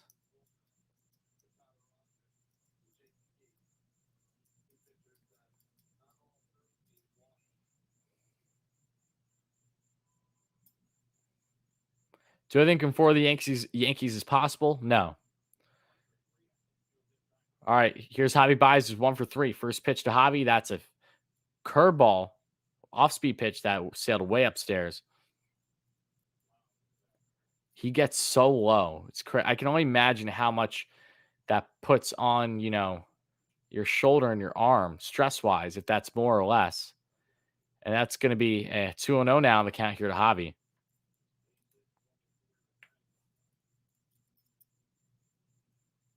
Submarine pictures are the most fascinating thing, though. I love it. It's so insane. And the 2-0. Like, what? Like, literally, 73 miles per hour. It's just crazy. Just absurd. John Franco as man again. I don't know about all these former team legends. I just don't know if that's what's best for the Mets, Dave. I really don't. Big swing missed by Javi again. The time there's no chance. No chance. No chance.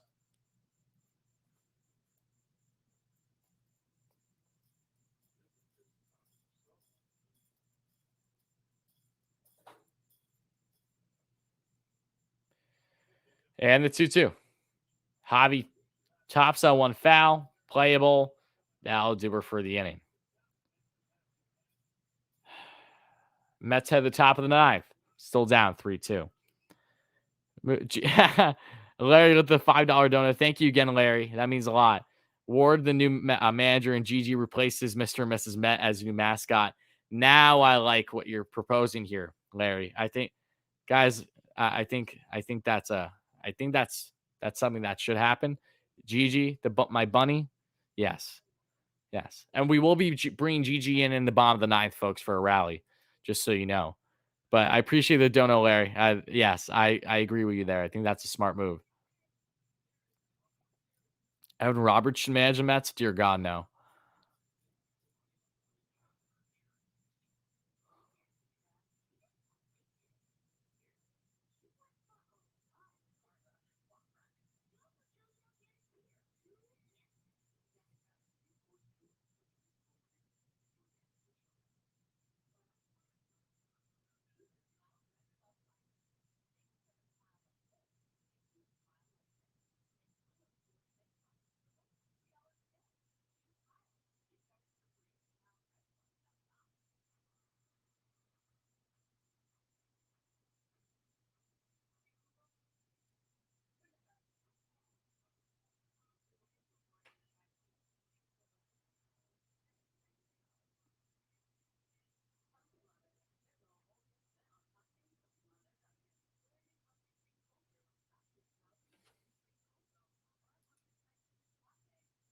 Tim Hill. I remember Tim Hill quite well on the Padres. The Mets actually got some base knocks off of him when they played the Padres this year.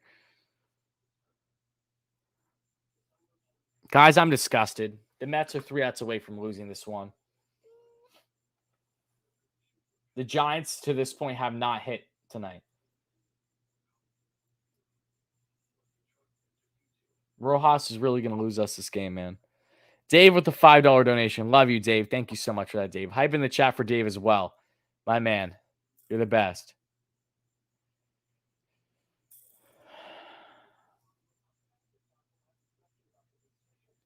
And when Gigi in her cage, like, don't bring me into this BS. You're right. But she's going to come in whether she likes it or not.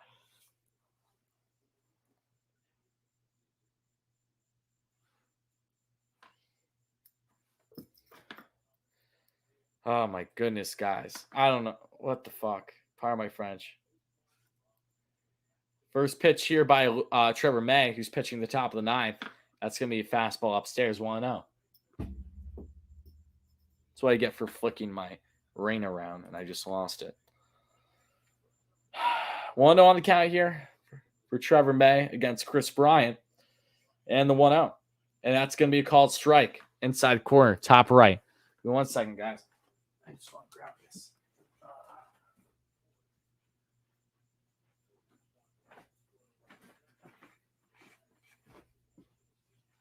Guys, let me know in the chat. Is tomorrow a day game or a night game?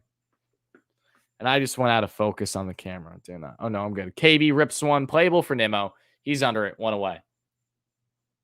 What time's tomorrow's game, folks? Is it a day or a night game? Tomorrow's a night game as well? Okay. Awesome. Jake McGee is getting warmed up. The Mets face Jake McGee Last time they faced Jake McGee, I'm not going to say what happened, but we know what happened, so we'll see what happens. 1 out, no on here. First pitch is going to be a called ball. 96 here, up and away on Alex Dickerson. 1-0 on the count.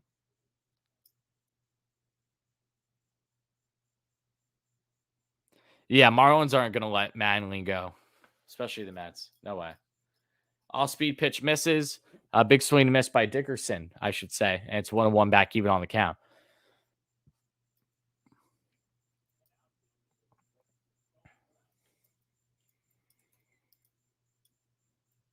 And the 1-1. That's going to be popped up. VR's going after it, but it is caught by Jonathan VR. Nice snag by VR, just avoiding being out of play. And now there's 2 outs here in the top of the 9th, folks. Oh, Gerald, what Rojas did wrong was the Mets had a 2-1 lead. Bases were filled on first and second, no outs for Taijuan Walker. But Taijuan was cruising, only 74 pitches in, and the second base runner got on from a Jonathan VR error at third base, not being able to handle the ball. Chris Bryant got on first. So with only 74 pitches in, Taijuan was cruising throughout the game. Rojas did not have his faith in him still. Took him out of the game. Aaron Loop comes in. First pitch, Aaron Loop throws to Brandon Crawford. Crawford rips a 2 RBI double to give the Giants the lead, when Taijuan had done really well against Crawford, especially in this game. So, yeah, that's what happened with Rojas. That's going to be off-speed pitch that misses inside. Walker and Rojas brawl in the dugout. Not going to happen, but I can understand why you might feel that way. Choice words will be happening back and forth still. That's going to be fastball that misses up and away. 3-0 now here to Crawford.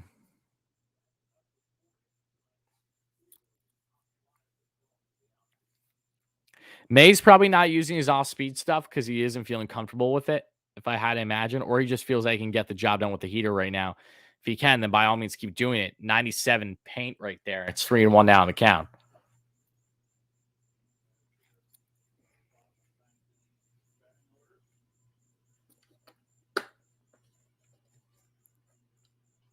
Big swing and miss by Crawford. Full count. Giants are down their final strike here of the inning.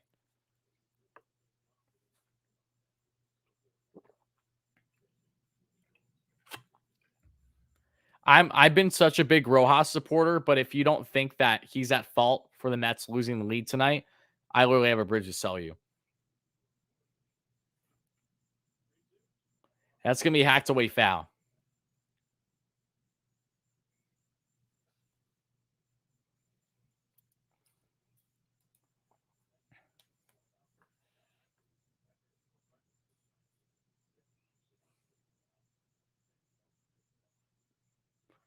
No one's denying Aaron Lupin how good he's been against lefties. That was the first hit he gave up against a lefty all year long. No one's denying that. It's the matter of Taijuan not being gassed and still cruising. Having faith in him that he could get out of the jam that he was in. But Rojas did not give that to him, and it backfired completely. If Walker was laboring here and he was like, up in his pitch count, say in the high 90s at that point, then you could justify it. But he was only at 74, and he wasn't laboring. And that's going to be a fly to Nimmo. Mets head to the bottom of the 9th.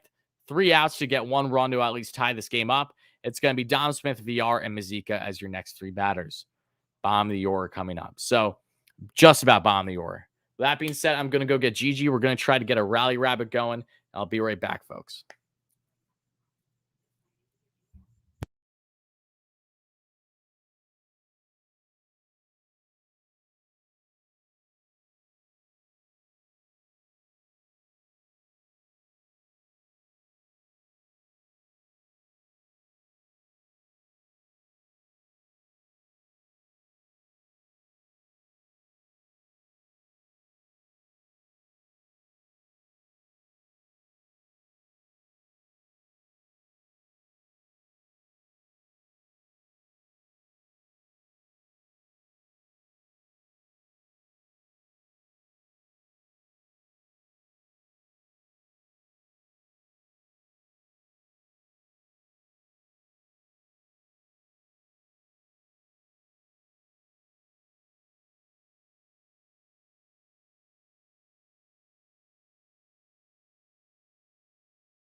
All right, folks, we're back. We got Gigi.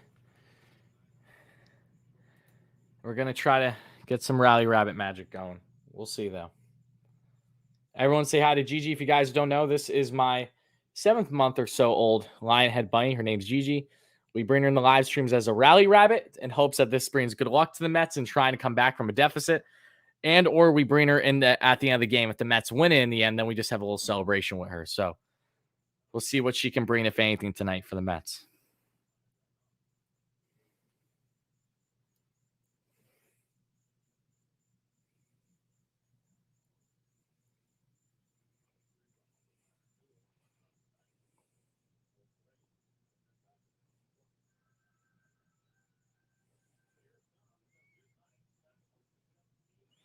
GG hype in the chat. Love to see it. Appreciate the support. GG should bat cleanup. I agree. She'd get a base knock. And you know she'd steal every bag with her speed. Come on, Gigi. Come on, baby. Just need one. You just need one, girl. First pitch to Dom. Oh my God. Of course. Ball is going to be called strike. Giants getting a call that the Mets got earlier today. Unfortunately for the Mets at the wrong time, right? 0-1 here on the count. Gigi does live in a cage, yes.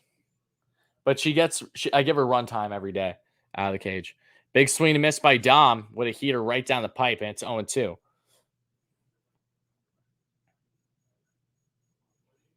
She'd be like Reyes on the base paths. Exactly.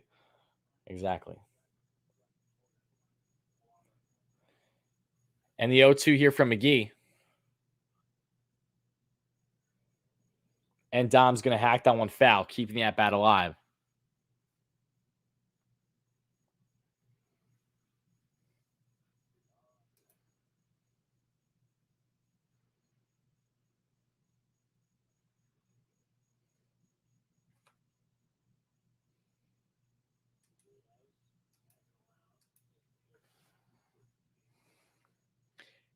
Edwin Diaz is getting himself a little warmed up just in case of anything. Oh, off-speed pitch sails upstairs. 1-2 now on the count. The crowd was chanting Fire Ross tonight. Not surprised.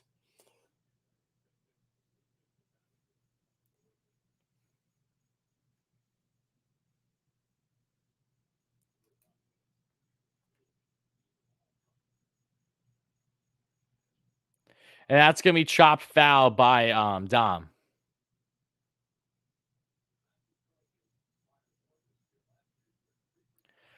Buddy, was it Willie? Willie Scradia? I apologize if I'm pronouncing the name wrong. If you hit me up on Twitter if you want to talk more about that. I appreciate the offer. My Twitter name is the same exact as YouTube WardyNYM. Just follow me, shoot me a DM, and we can go from there. The shadow bang has started. The 1-2 on the count here for Dom, and he sets, and that's a swing and a miss by Dom Smith. One away.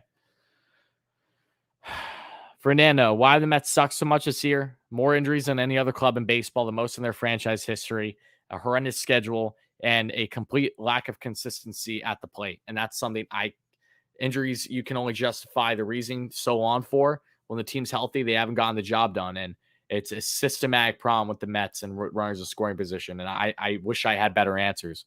If I had an answer, trust me, so would this team. Let's put it that way.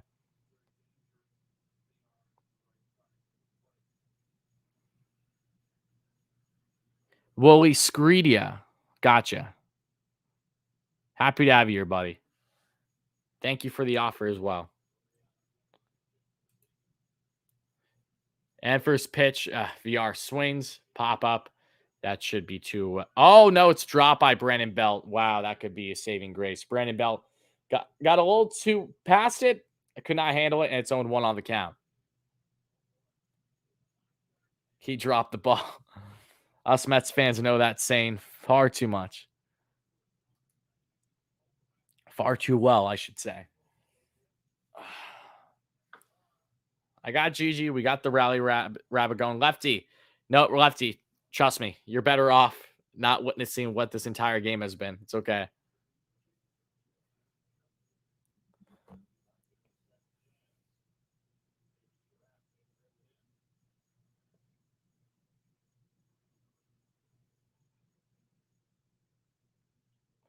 VR base hit. Let's go. Jonathan VR 1-out base hit in the bottom of the ninth, folks.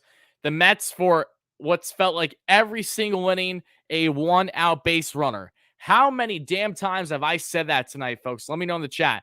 That has basically been every single inning this entire series. It's felt that way. 1-out base runners. The story of this series and the story of the Mets as of late. My goodness.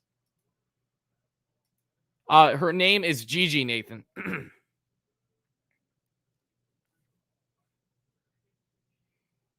All right, guys. Brandon Drury is now coming in to pinch hit for Patrick Mazeika. Everyone say hi to Gigi again. This is our rally rabbit for us Mets fans. And she's being good right now. And first pitch to Drury. Oh, big swing and miss on the 94 heater down and in. She's nibbling on my jersey every single time I put her in my lap, though, so I gotta be careful.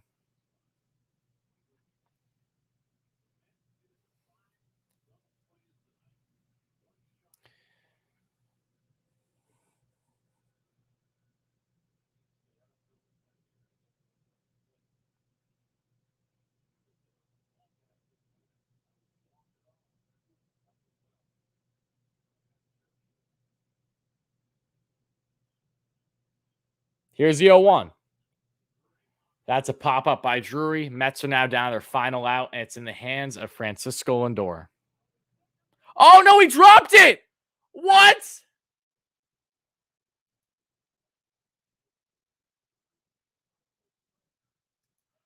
Bro, what is this game?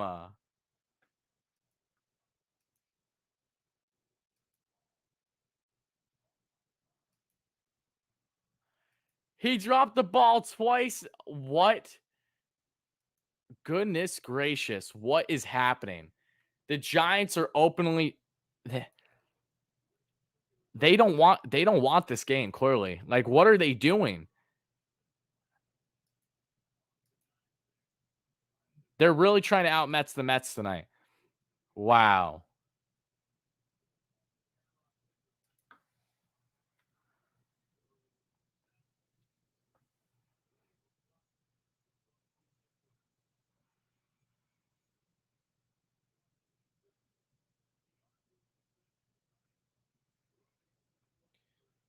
Here's now Francisco Lindor for his second at bat of the day, folks. Gigi, stop nibbling on my jersey, girl, please. What? Like, so what? I really don't understand. That's absurd. Absolutely absurd. First pitch here to Lindor. And now Lindor pops it up. There we go. Here, yep. I don't why Lindor, bro? Why are you swinging first pitch, Francisco? And here comes the booze. And here's Brandon Nimmo now. Mets now their final out. I don't understand. Again, this is not just with Lindor. This is with so many players on this club. Why in God's name are you swinging first pitch when there's a runner in scoring position with 2 outs? Why are you doing that? You've proven all year long that you cannot hit pitches right down the dick. So what makes you think you can get a better barrel on the ball with first pitch? Explain that to me. First pitch to Nimmo, that's going to be called strike. That outside corner is going to be called every time, even if it's really pushing.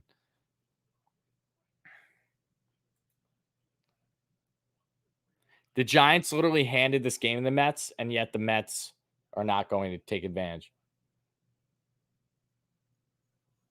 And the Mets also handed the game to the Giants. So it goes back and forth. It really does.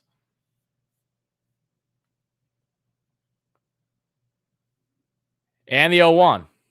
That's going to be upstairs. Back even on the count, 1-1.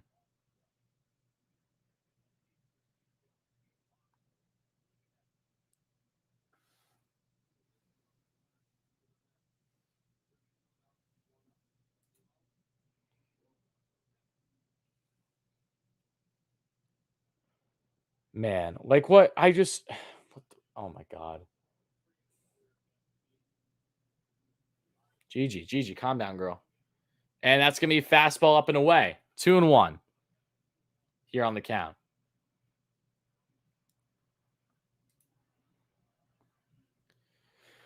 Oh, my God.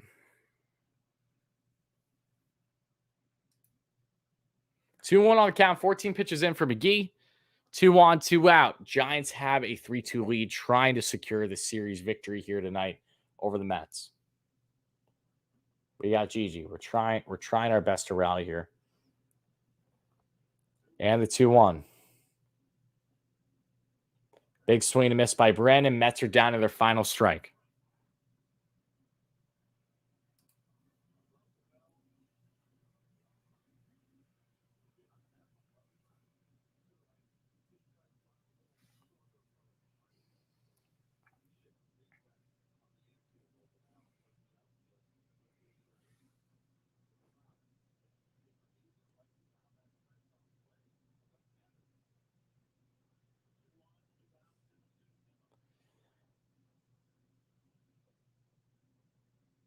And the 2-2.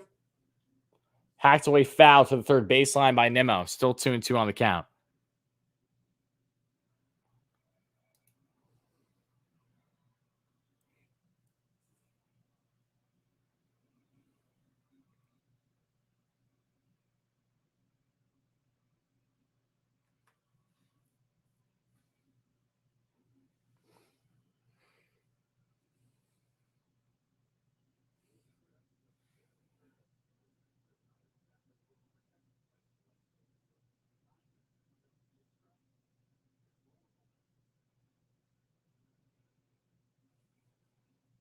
And the 2-2.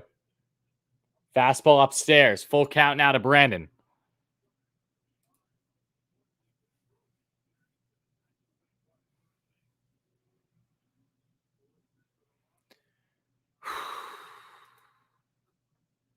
Guys, I'm doing my best to not even look at the chat right now. I just can't.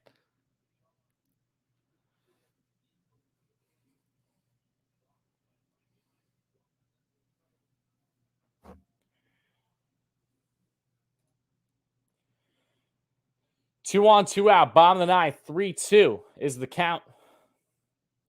And the pitch underway by McGee. He checks back on VR on second, however, and everyone resets.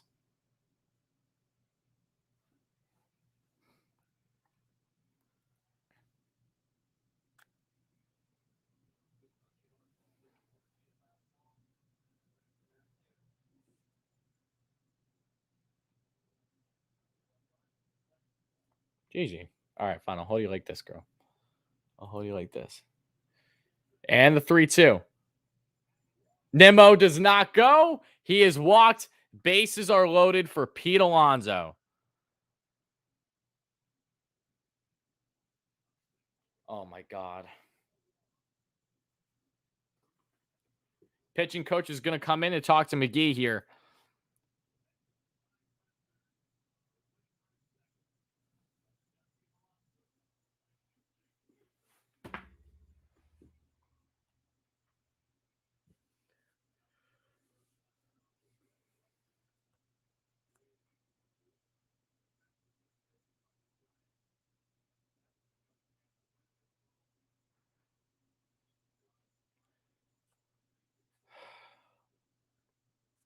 How are we feeling, folks?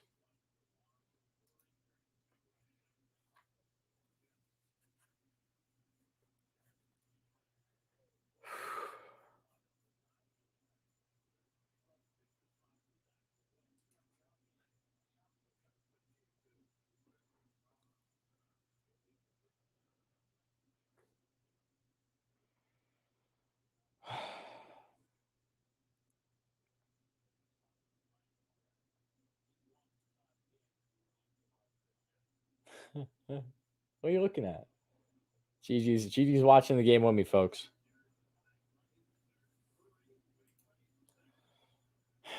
Bases juice, 2 outs, 3-2 ball game.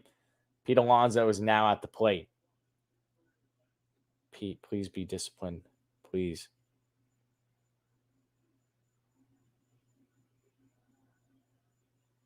First pitch by McGee. That's going to be a fastball that misses. 1-0 on the count to Alonso.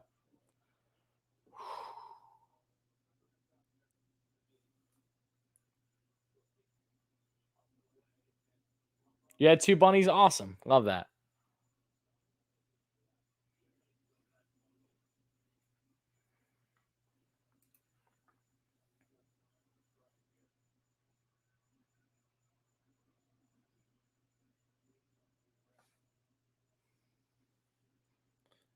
And the 1-0.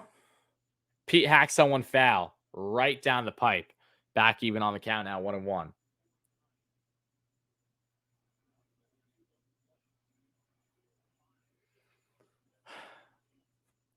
Guys, I'm trying to talk as little as possible. Just trying to talk as little as possible. My body shuts down in these moments.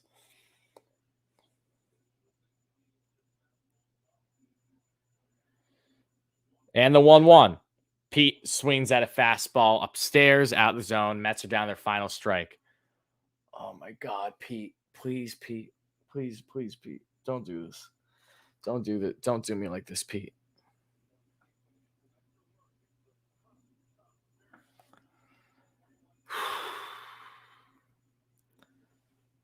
Bases juice, 2 outs, 3-2 Giants lead. Bottom of the ninth. 22nd pitch by McGee's about to be underway here to Pete Alonso. And the 1-2. Pete hacks out one foul. Still 1-2. GG. Come on, girl. Gigi, I just need you in for like another minute. Come on, girl. Come on.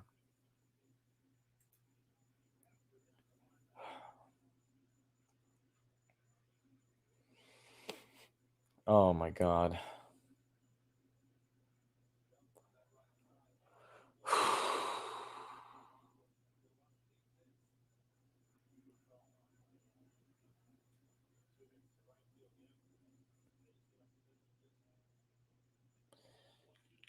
And the 1-2.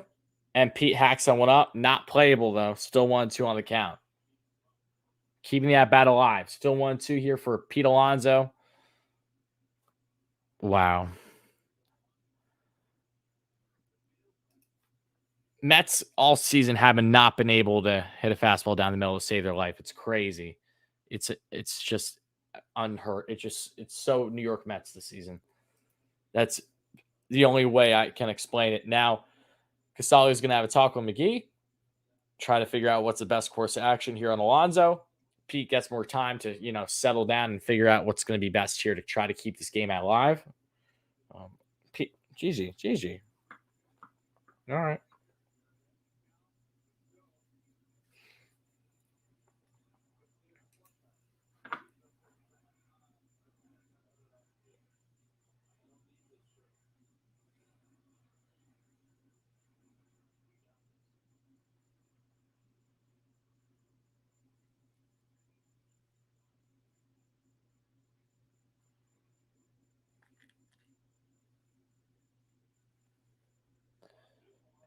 And the 1-2.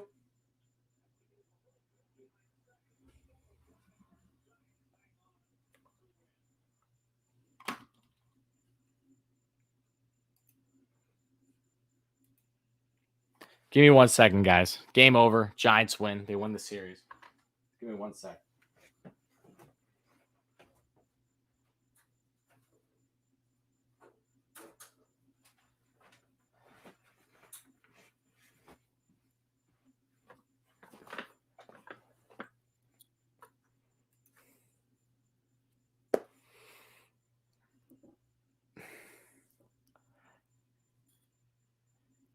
What do I even say at this point?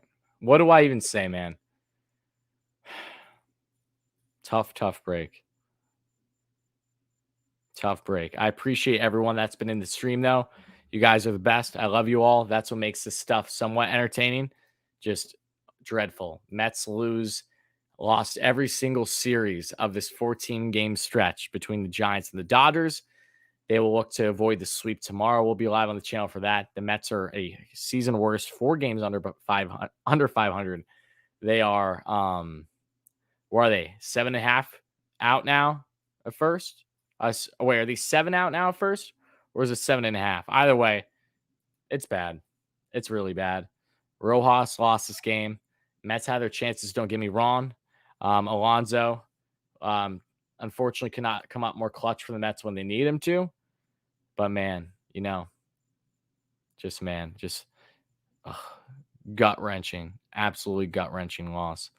And I feel like I keep saying that, which is the worst part. It's the worst part. I love everyone in the chat that's been respectful and has been, appreciating the stream the whole time. It doesn't matter who you're a fan of, but yeah, just gut wrenching loss. Man.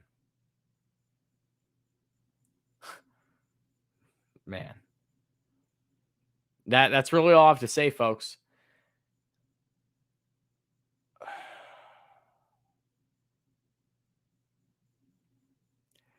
Taijuan Walker was dealing today. He was pulled 74 pitches in. First pitch by Loop gave the Giants a lead with a 2 RBI double by Brandon Crawford. That will be your game winner. From Brandon's side of things, Giants continue to show why they're the best team in baseball. Mets had a runner on base every single game, every single inning, pardon me. We're only able to put up 2 runs. That's, again, inexcusable. But, not just the offense was horrendous, but the managing decisions really, really was the kick in the teeth today. So overall, not fun at all. I appreciate everyone that chimed in this entire time, though. Really, really does mean a lot. We'll be live tomorrow again through hell and back. We're still going to be streaming and having optimism for this club. That it is what it is. They'll try to avoid the sweep tomorrow with Cookie Carrasco on the mound for the Mets, and we'll see how they go there. Giants only had 4 hits tonight, had 2 errors. They did everything that they could to try to give the Mets the win. But no, Louis Rojas and the Mets said, nah, we don't want it. It's hot potato back and forth.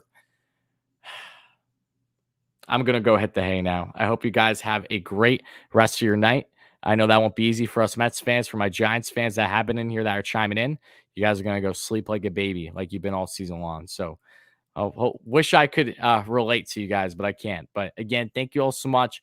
Mets lose this one 3-2, heartbreaking fashion.